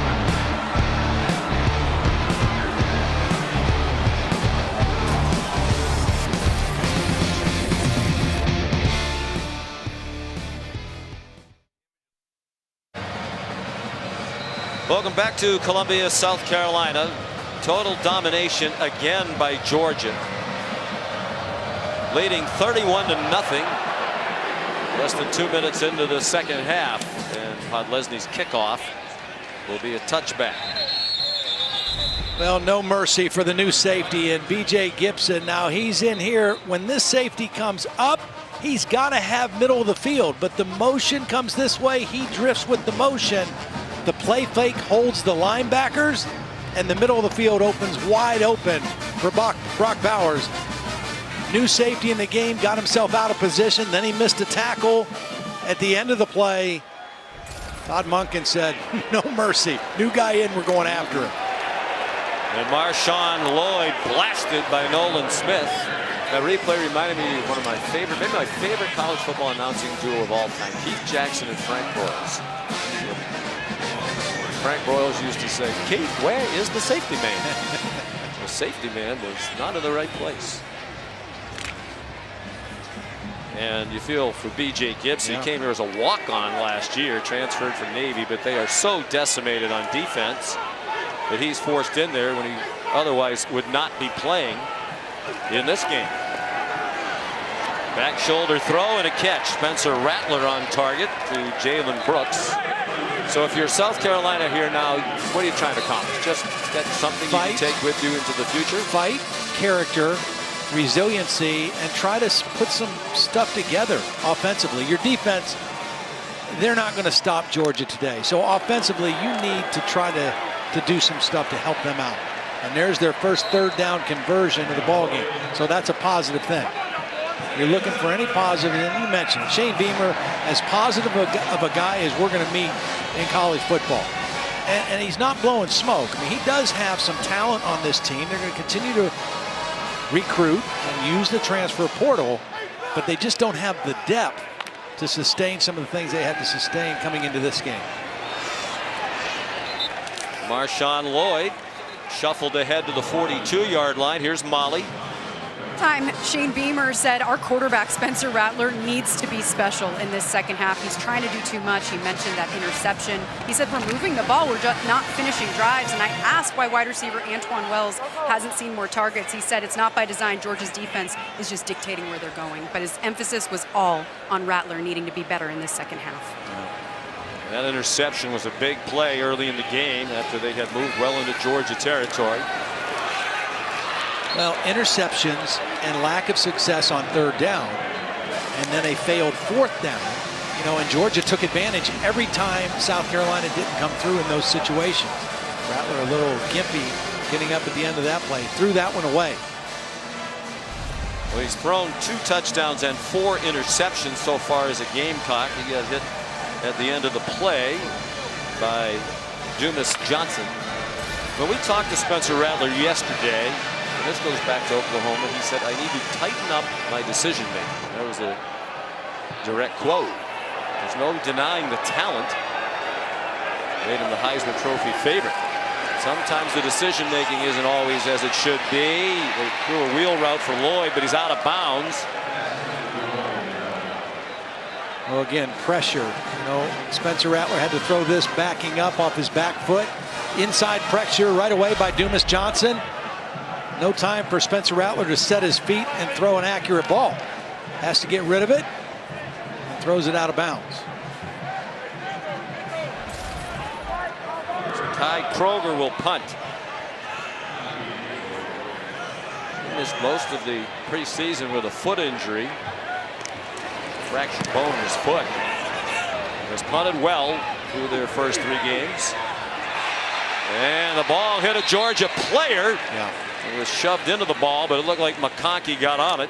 Yeah, good alert play by Ladd McConkey. He was not going to field it because it was too far away from him, but when it hit one of his teammates, he alertly fell on the football.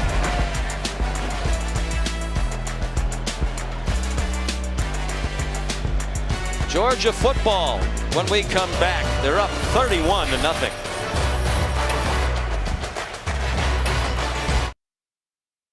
This is Extra Yard for Teachers Week, and South Carolina offensive tackle Tyshawn Wanamaker tells us about the teacher who's had the biggest impact on him.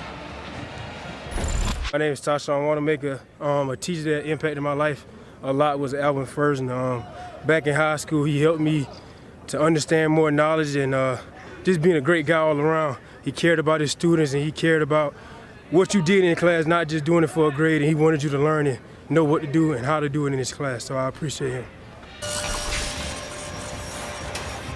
Extra Yard for Teachers Week, an annual back-to-school effort led by the College Football Playoff Foundation that brings college sports together to recognize and show appreciation to great teachers across the country. Kendall Milton, the ball carrier. To support Extra Yards for Teachers Recognition and Resources Initiative, you can follow at CFP Extra Yard or scan the QR code, which I think is already off the screen.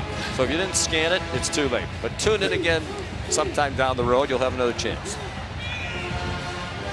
Tyshawn Wanamaker, ordinarily a backup in the starting lineup today. They think he has starter ability. They say sometimes he just gets a little too hyped up during the game. Kendall Milton, the ball carrier. Not getting penalties and that sort of thing, but he can just get so animated, so emotional that it affects his play. And Nick Eamon-Warry's back in the game. He made the tackle for Carolina.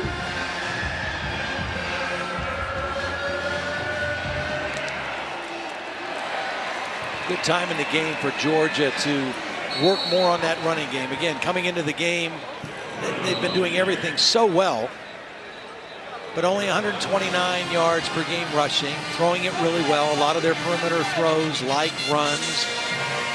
But with the game pretty well in hand here, a chance to really lean on that big offensive line and work on that running game.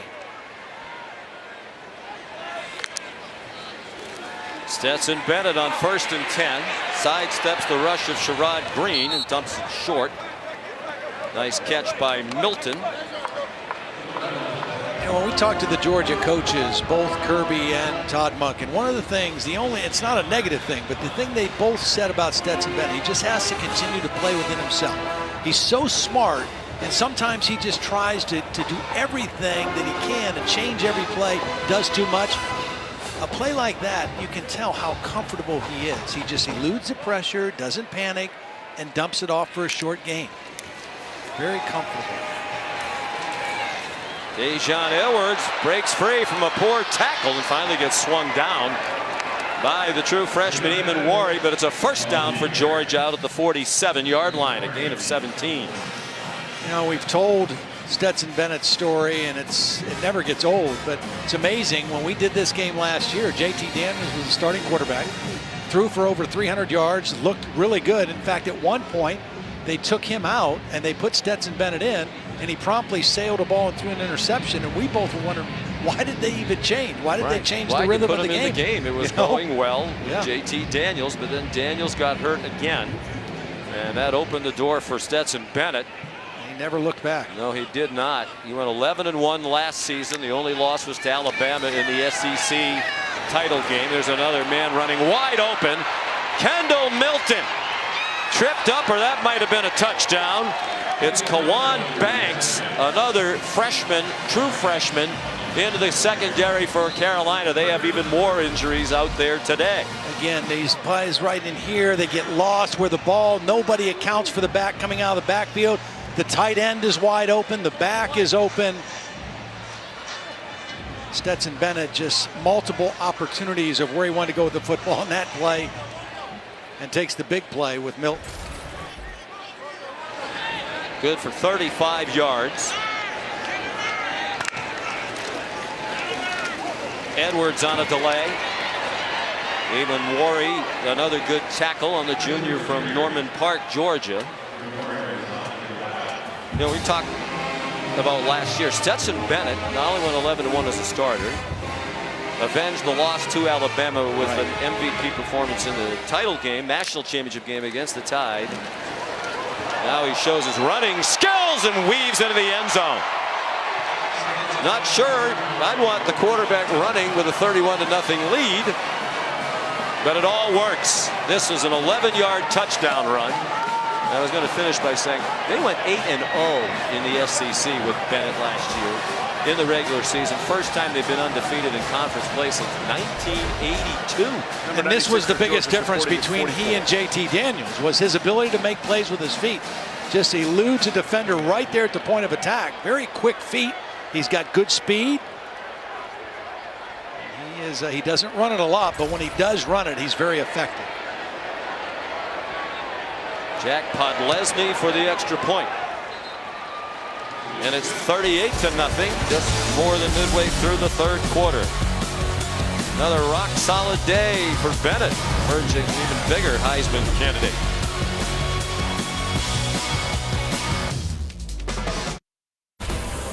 This season, All-State will celebrate every field goal and extra point made by participating universities by making a donation to the university's General Scholarship Fund.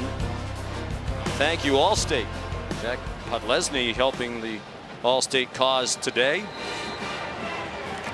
A field goal and 5 extra points. 38-0 Georgia. And Podlesny's kickoff. We'll try a return this time with Xavier Leggett, and why not? And a nice run back, although there is a flag down at the 25-yard line. The kicker, Podlesny, had to knock him out of bounds. And it's going to be against Carolina. During the return, holding number 5 return team. 10-yard penalty from the spot of the foul. That'll be first down, South Carolina. Here's Matt Berry. Okay, Sean, couple of close games in this early window. Purdue-Syracuse still locked in 9-3. That over on ESPN2. Cincinnati probably having a little more of a dogfight than they wanted with Miami, Ohio. And on ESPN Plus, that game just underway as well. So plenty of football out there in the noon window before we hit the 3:30 window. All of that, ESPN, ESPN2, ESPNU. All right, Matt, keep working hard. Not a big surprise that there's some one-sided games the early part of this college football day. You know, Cincinnati, Miami of Ohio. I mean, you would think Cincinnati the upper hand, but that's a heck of a rivalry game. Rattler in double coverage. Somebody has the ball. Georgia has it. Dan Jackson with the interception. Was intended for Jaheim Bell. Well, this is a play where you're giving one of your best players a chance to make a play on the football, Jaheim Bell. There were 2 defenders out there, and Dan Jackson just won the fight for the football.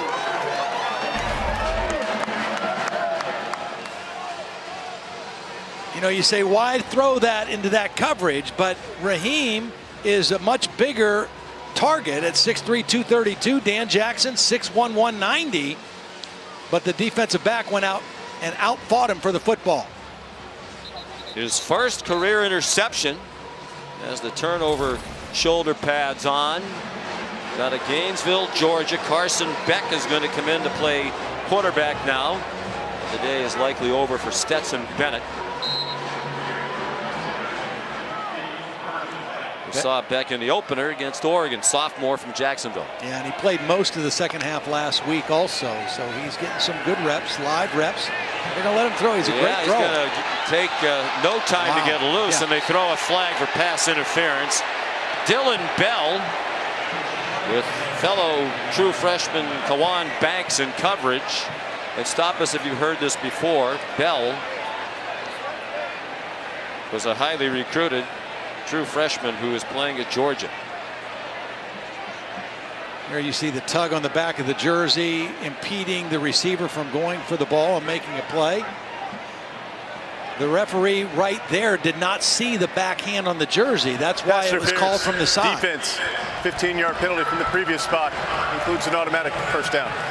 You know, Sean, we were talking about this yesterday, and they're still young and they're still growing, but I think collectively Georgia has more firepower on offense this year than they did last year. I mean, obviously they lost the guys on defense.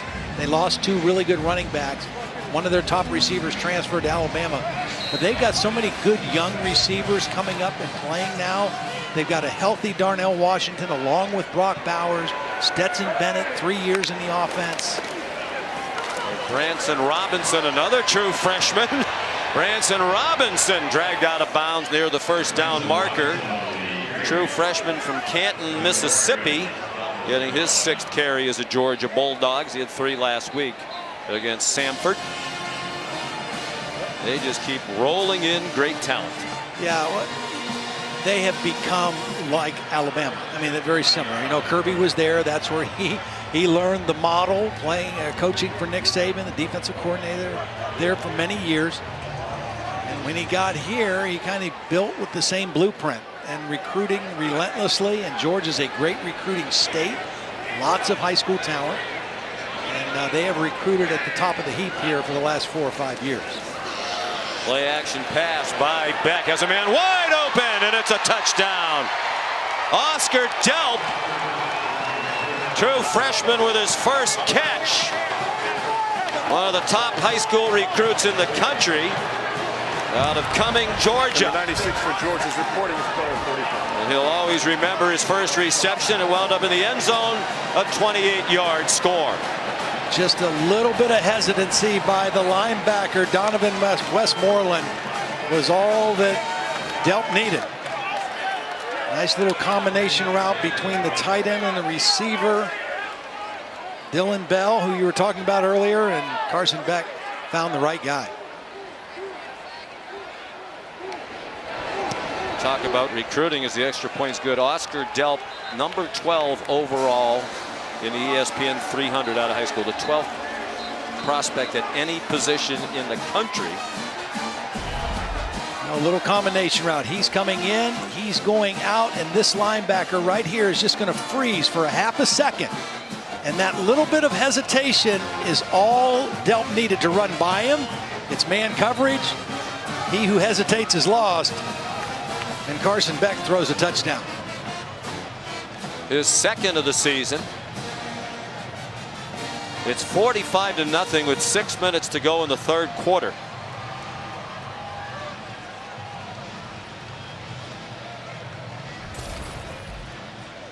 And what a thrill for Delp. I mean, it almost feels like they can score whenever they want to. And because they pretty much have. I mean, all season, right? I mean, no, they were not sharp last week against Samford. They had to settle for field goals in the red zone. They were a little sloppy. But in week 1 and in week 3, their offense has looked virtually unstoppable.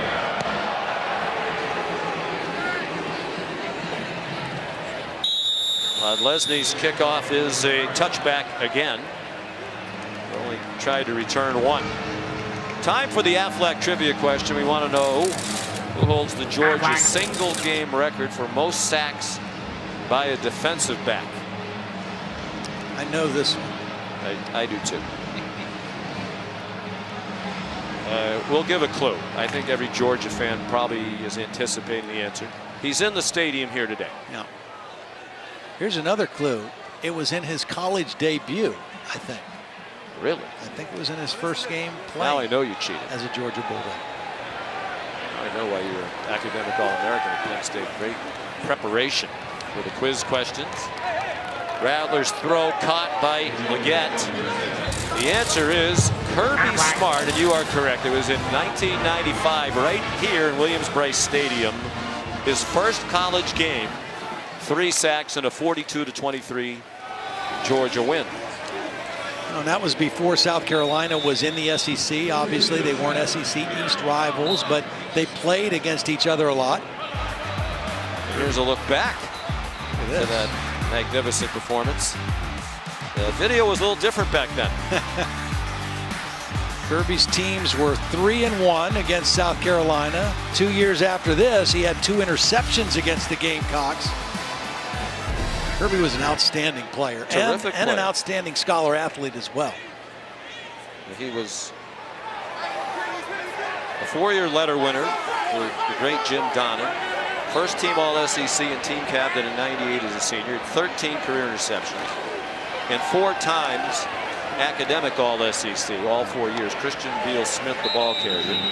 You know, we talked to some Georgia players before the opener against Oregon, and they talked about, you know, his emphasis on academics. Right. And they say every day they walk by the plaques where they see his name for his academic achievements, so they know he lived it when he played there, right. And he expects the same from them. Do the best they can in the classroom.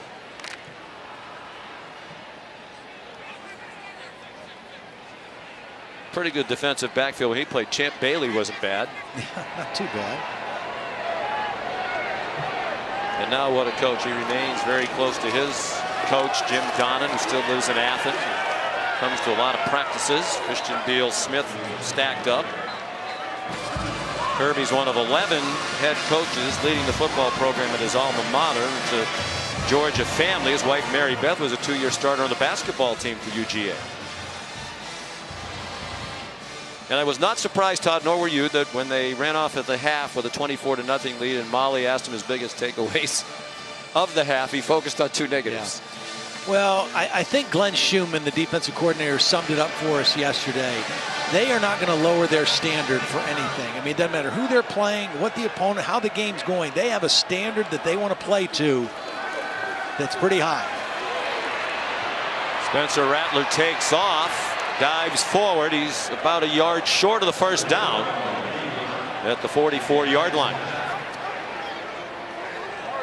It's also a situation where Kirby is starting to churn out assistant coaches. Yeah. You know, it's like you go to Tuscaloosa, as he did. You learn under Nick Saban, then you go off and run your own program. Dan Lanning left last year. I think Todd Monken, if he wants to, will be a head coach next season. To me, if you had to vote for the Broyles Award as the top assistant coach in the country to this point in the year, and it's super early, it would be him. And the play design, I know they have talent everywhere, but the play design has been magnificent. Nate Atkins, the ball carrier.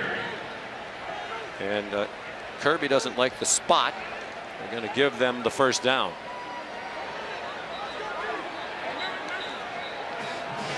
Well, they converted a 4th down with a fake punt. They got stopped on a 4th down that led to a Georgia touchdown. There's another conversion on 4th down, and South Carolina with another opportunity here. Atkins was the ball carrier. He's a transfer from East Tennessee. He is the son of South Carolina's offensive line coach Greg Atkins. Too much happy feet, Spencer Rattler. They didn't need to be backpedaling on that one. The pocket was good enough. Just move a little bit, keep your feet settled, make a stronger throw. Well, you can understand why he would have some anxiety with the pressure he's been under all day. Meanwhile, Stetson Bennett finished 16 out of 23 for 284. See, he doesn't need to drift right there. I mean, that's a hard way to throw and be accurate, but he has been under duress for most of the afternoon.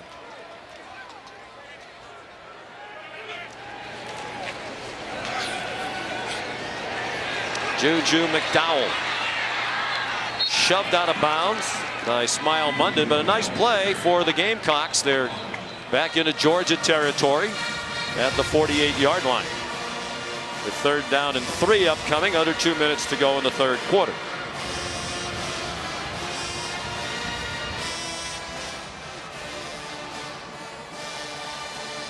I think you have to try to throw something vertical here. They just have not really tried. If you got to keep a back and a tight end in to protect, but you got to try to throw the football down the field here.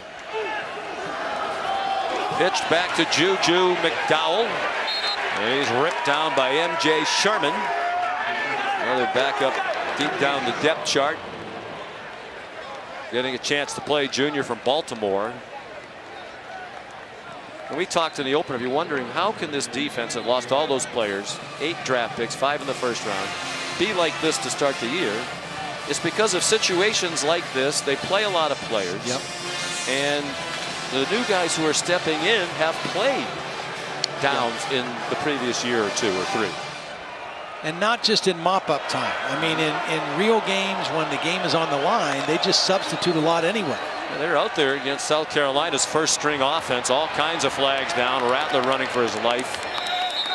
And he has the first down on 4th and 3 if the play stands, but there are flags in the offensive backfield. Personal foul, illegal blindside block, offense number 3. 15-yard penalty, replay, 4th down. Typically a receiver coming from the outside in towards the line of scrimmage. In that case, it's Wells. If you just get in front of him, you know, you don't have to try to knock him down. Just kind of get in his way and you won't get the play called. But if you extend the hands and you knock the guy down, it's going to get called every time. It's one of those rules that was changed a couple years ago. It's a safety rule. And those are the kind of hits you want to prevent. The decleaters are the ones that they try to get rid of with the rule change. Ty Kroger will punt again.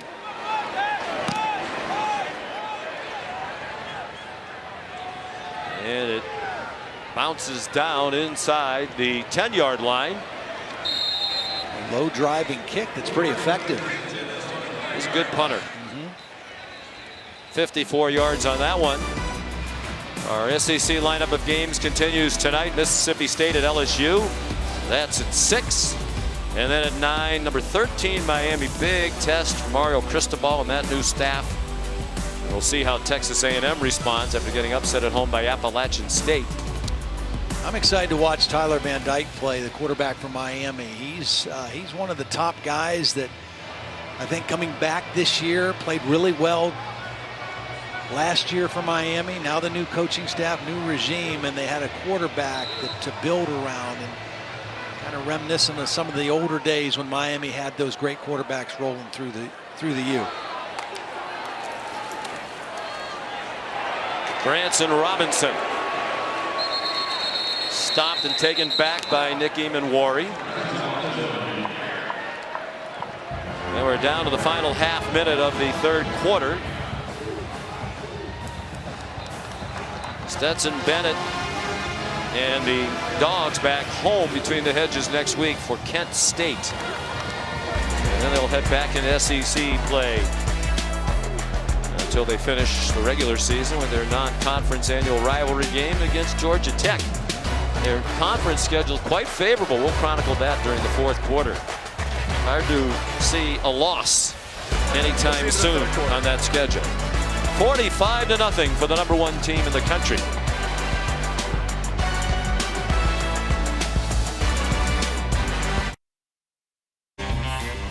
This is the SEC on ESPN.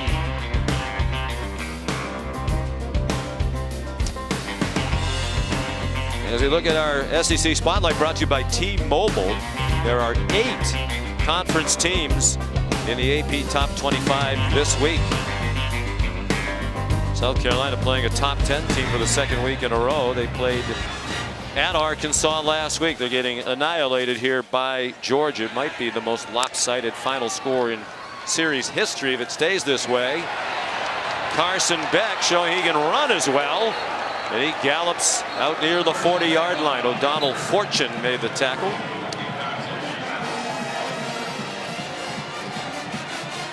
The most one-sided game in this rivalry was a 40-0 Georgia win in the very first meeting back in 1894. This is the 75th meeting. Georgia's won 6 of the last 7. A notable loss there in 2019, a big upset in Athens. They continue to go deep into the playbook. And that's the Nylon Morissette. Another true freshman. He's from Stone Mountain, Georgia.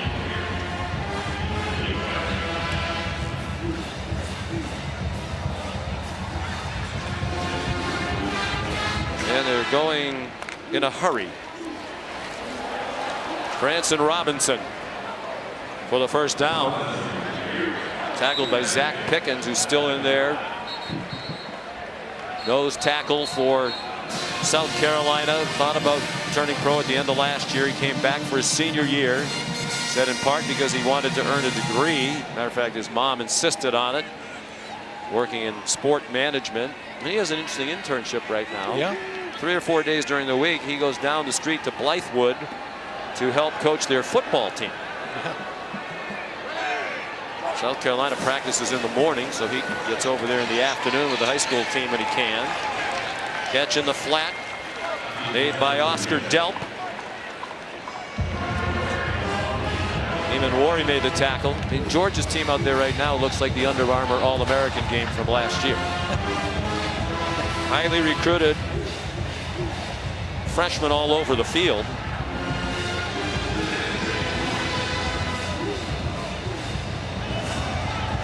Branson Robinson remains the running back. Shifts onto the right hip. Robinson, 5'10", 220. He played in the Under Armour All-American game. Ranked the #9 running back prospect in the country out of Canton, Mississippi last year. Well, this is really good for guys like him, guys like Carson Beck, but even more important for your backup offensive linemen to get those guys in some real live reps so that you can count on some of those guys to step up and run some key plays for you in critical games down the road. Yeah, almost all substitutes across the line. Swing pass and a catch and run gets them out very near the first down. That's Cash Jones. We have a lot of people on our offensive depth chart, and he is not one of them. He has his first touch of this season. I just, we had these guys in week 1. And, we saw a lot of everything in openers, penalties, special teams, miscues, execution problems. I'm just amazed through the first 3 weeks of the season how well this Georgia offense has executed. I mean, the play calling, the execution, getting the ball in the hands of the right guys at the right time. Here are the numbers from the season. They're eye-popping. They've had 27 possessions. We didn't count 2 end-of-the-half kneel downs when they weren't trying to score, but when they've tried to score, they've scored on 21 of 27 possessions with 16 touchdowns. High efficiency. I mean, the quarterback has been efficient, but the entire offense, they distribute the football. Lots of guys get their hands on the football, and they know how to get it to their best players. Carson Beck dumps it down, wide open. Cole Spear. Want to guess what class he's in? He's a true freshman from Calhoun, Georgia. Now that's the first catch of his college career. Good for 12 yards, 10 after the catch. Beck, good tackle in the open field by Devonnie Reed, a transfer from Central Michigan. Was a good player there. Second team All Mid-American Conference for the Chippewas last season. He showed up here in Columbia in January, so he went through spring practice. But they're decimated. More injuries today on that defense. Darius Rush, a starting corner, left the game with a hamstring injury.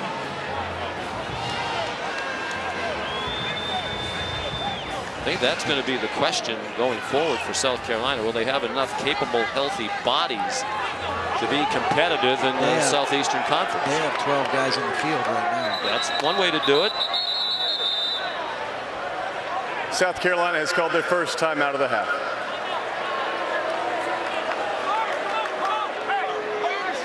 Well, when you're trying to get new guys into the game, sometimes substitution management can be difficult.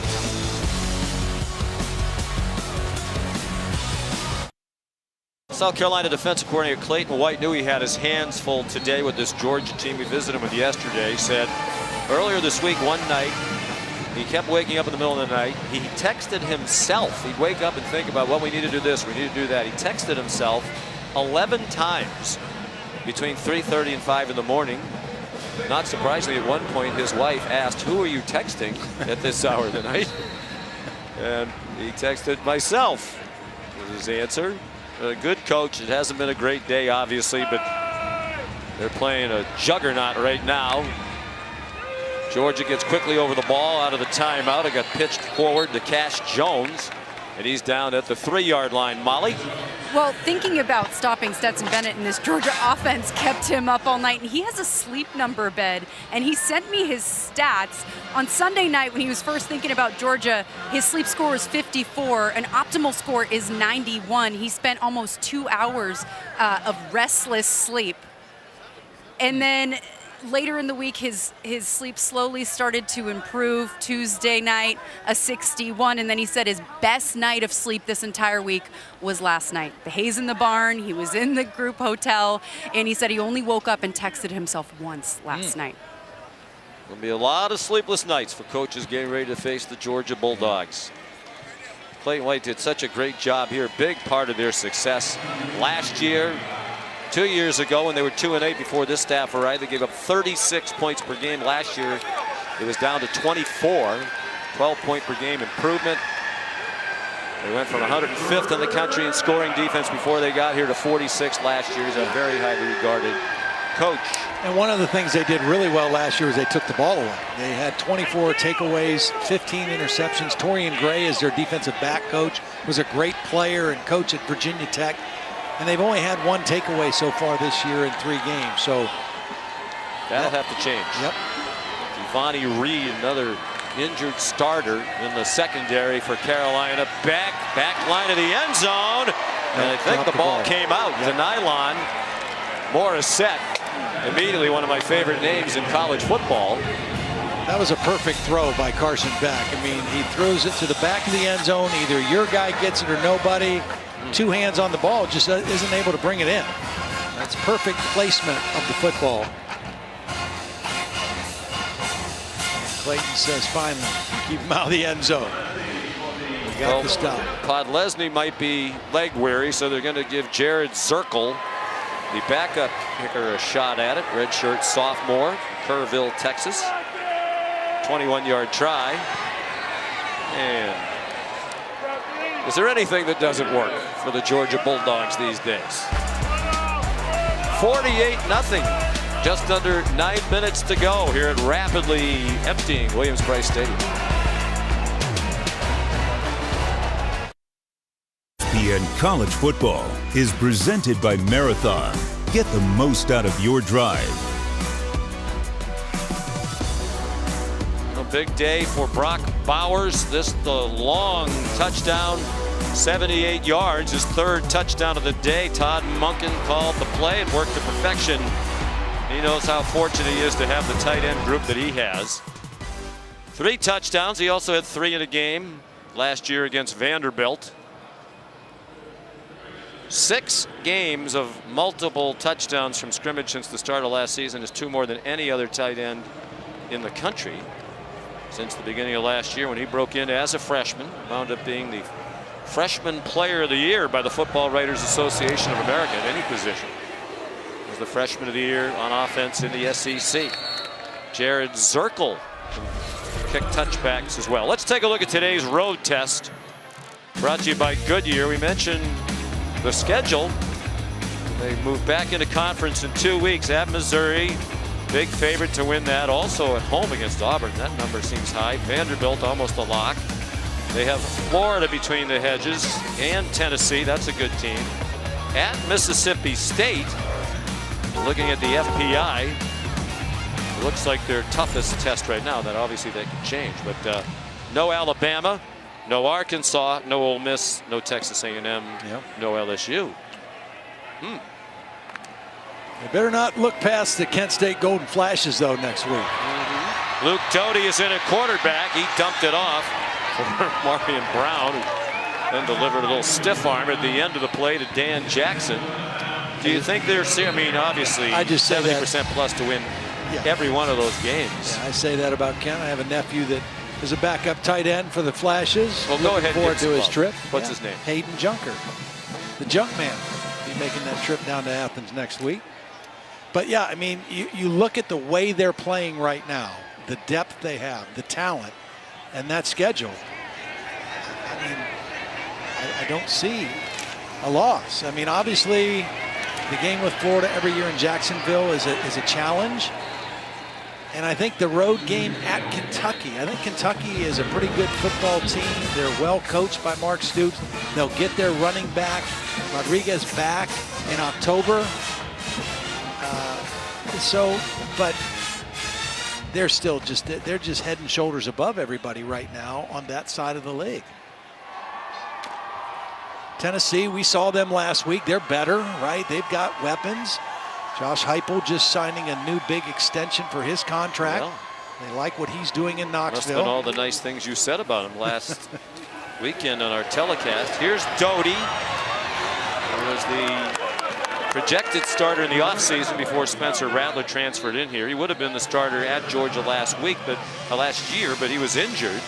That's when they had to address Zeb Nolan, the graduate assistant coach, who we can report has returned to coaching this year now with the South Carolina offensive staff. Luke Doty, a junior from Myrtle Beach.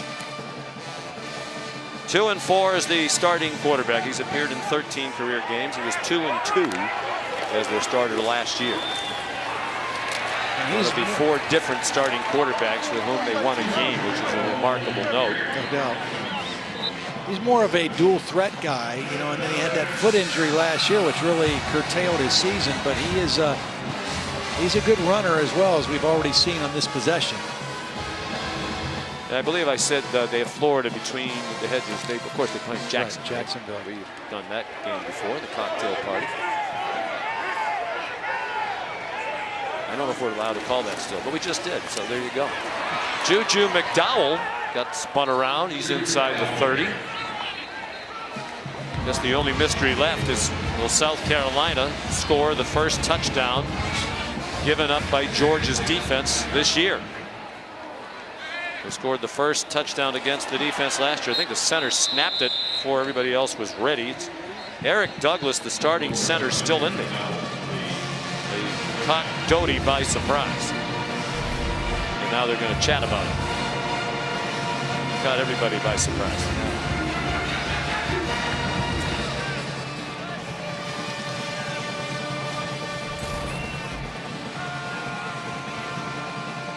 They'll all get on the same page. They have the starting offensive line out there. Vershawn Lee is the left guard. Javon Gwynn, a team captain, the right guard. They're starters. Doty dumps it out in the flat. Juju McDowell slipped as he went to cut. He's down at the 13-yard line. Well, we saw Oregon get down to the goal line late in the season opener, tried to score in 4th and goal and did not. Can Georgia's defense stop the Gamecocks and keep that touchdown streak through 3 games to start the year? Juju McDowell again. Tresman Marshallman on the stop. Well, they led the nation in scoring defense a year ago at 10.1 points a game. And if you think about it, they gave up the majority of the points they gave up all year in that loss to Alabama in the SEC championship game. Yeah, still averaged 10.1, right? Yeah, they were giving up only 6.9 points per game after the regular season. To the end zone and incomplete. Well defended by Dalen Everett. And when we talked to Glenn Schumann and we asked him about scoring defense, and he said, you know, our standard has never changed. When he said when he went to Alabama, 2008, Kirby was there, Nick Saban, their plan was 13 points per game. And they have not changed that, even though the game has changed and you got to score more and offenses are more explosive. But he says, we're not going to lower our standard. We're still thinking 13 points a game is our mark. That's Glenn Schumann there, 32 years old, Alabama grad. Both his parents were coaches. His dad was a football coach when he was growing up. Doty fires over the middle and it's intercepted. Tresman Marshall after Ryan Davis put the heat on Luke Doty. Though they still have not given up a touchdown this season.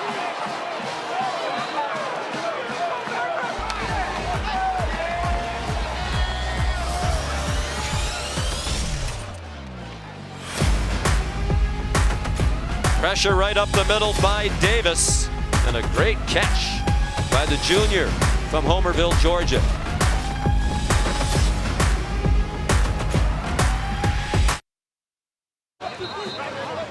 Tonight from the Apex in Las Vegas, it's UFC Fight Night with the bantamweight main event.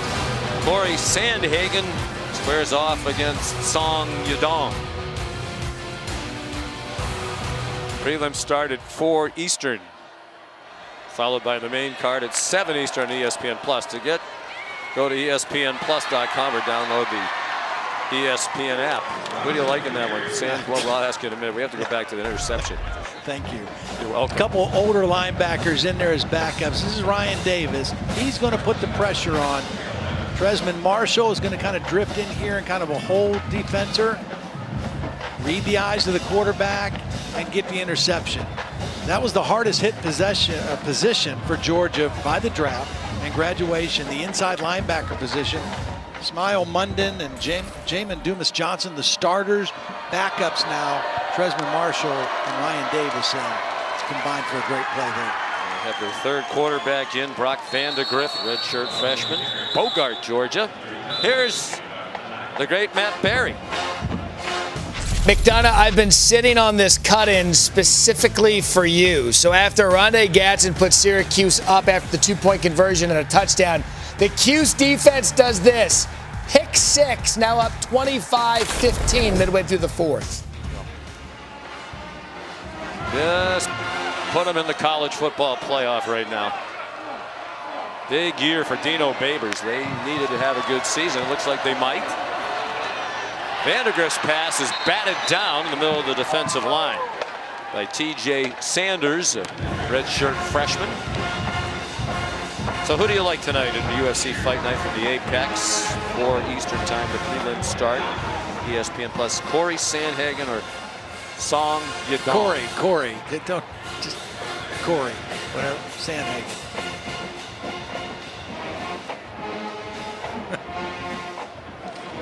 Here's Brett Thorson to punt.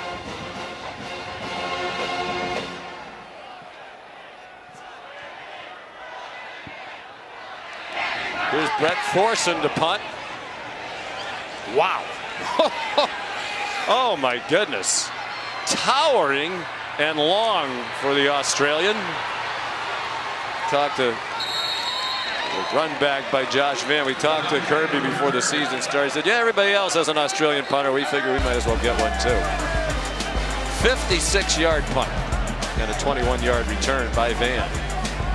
Not a good day for Sir Big Spur.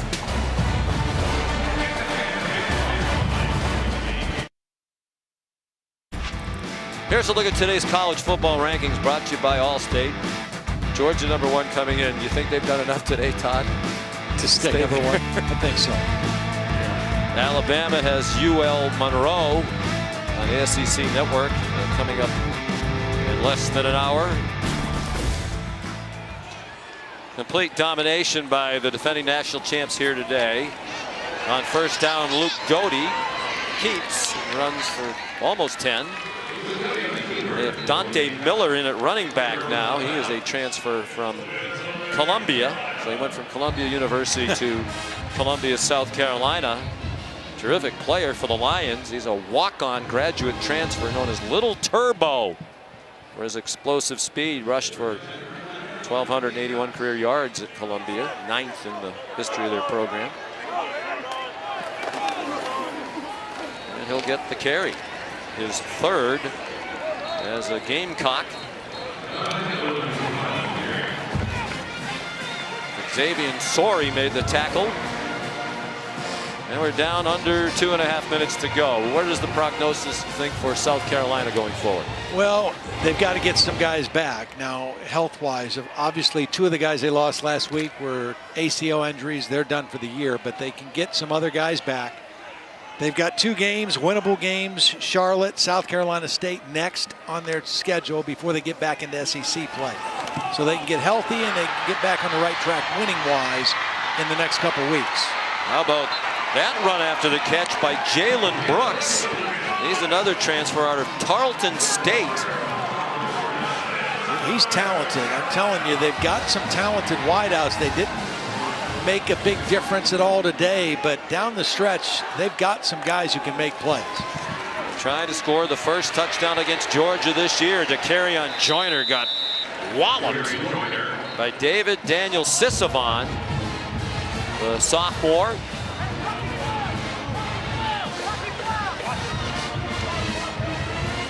You know Kirby wants another shutout. Absolutely.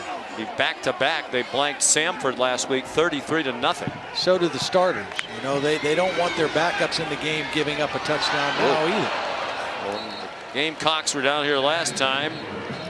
Trezman Marshall had an interception, the first of his college career in his 24th career game. See if they bring pressure similar to what they did the last third down play. Remember the last third down play? It was Ryan Davis who brought inside pressure, and Marshall drifted back to the middle of the formation and got the pick. Those two guys are back in the game together again as inside linebackers, 0 and 15. It's amazing too, with as many men as they play and how many they run on and off, how they manage it without substitution infractions. Doty given a clean pocket, has a man open, and it is caught in the corner of the end zone. Trayvon Kenyon with the first touchdown scored against Georgia this season. It comes with 53 seconds left in their third game of the year. David Daniel Sisavon is the one that got caught up in the coverage on that one. He got mixed up, and we've not seen any receivers for South Carolina running wide open until that play. Mitch Jeter adds the extra point. He's a new kicker after 5 years from Parker White. Right of your screen, little combination. Sisavon just got hung up with the little cross route, separation, and a nice job by Luke Doty finding Kenyon for the touchdown. Read the coverage, found the open man, and Georgia for the first time this season gives up a touchdown. And last year in the game between these two, it was also in week 3. South Carolina scored the first touchdown against Kirby Smart's defense, always teaching, in the fourth quarter of that one-sided game. They had given up a touchdown, a touchdown not allowed by the defense earlier in the season, so it wasn't the first touchdown given up by Georgia as a team, but it was the first given up by the defense. This is the first given up at all by the Bulldogs, who've outscored their opponents now 130-10. Yeah, I think last year was a pass from Luke Doty to Josh Vann, 36 yards. It was the touchdown, right? Josh Vann scored it. You are correct. Battling all the way to the end, Mr. Blackledge.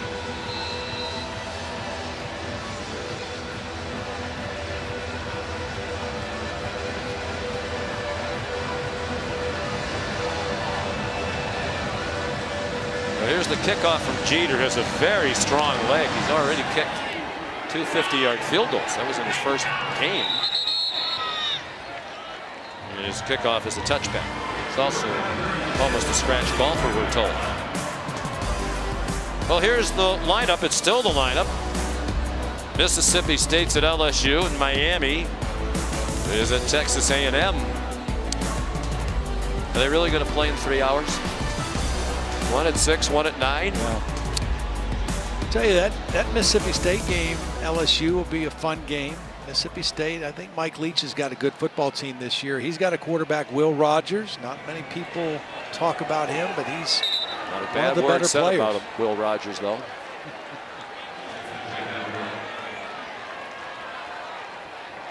They're taking a knee now.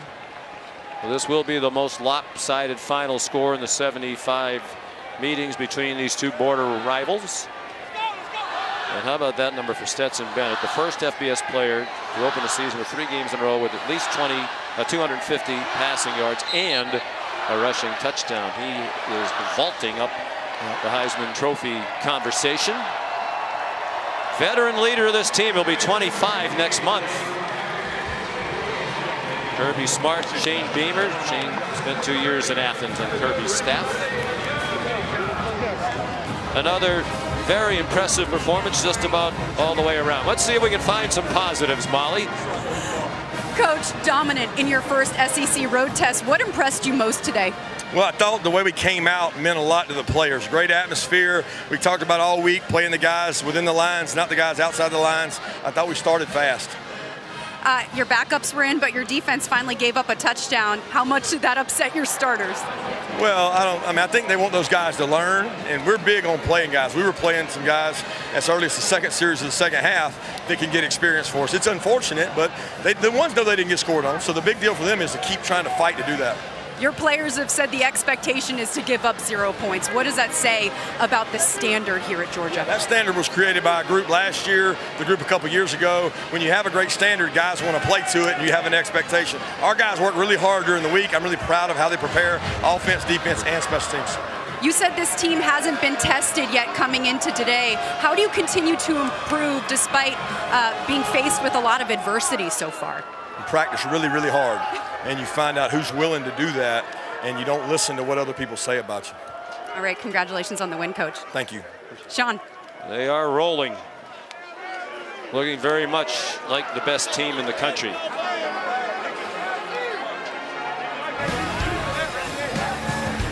Stetson Bennett, less than a full day, threw for 284, 2 touchdowns. He ran for a score. It's a big day for Brock Bowers as well with 3 touchdowns. The final score, Georgia 48 and South Carolina 7. Now for Molly McGrath, Todd Blackledge, our terrific crew led by Brian Ryder and our director Mike Schwab. Sean McDonough saying so long from Columbia. Let's send you back to the studio. Here's Matt.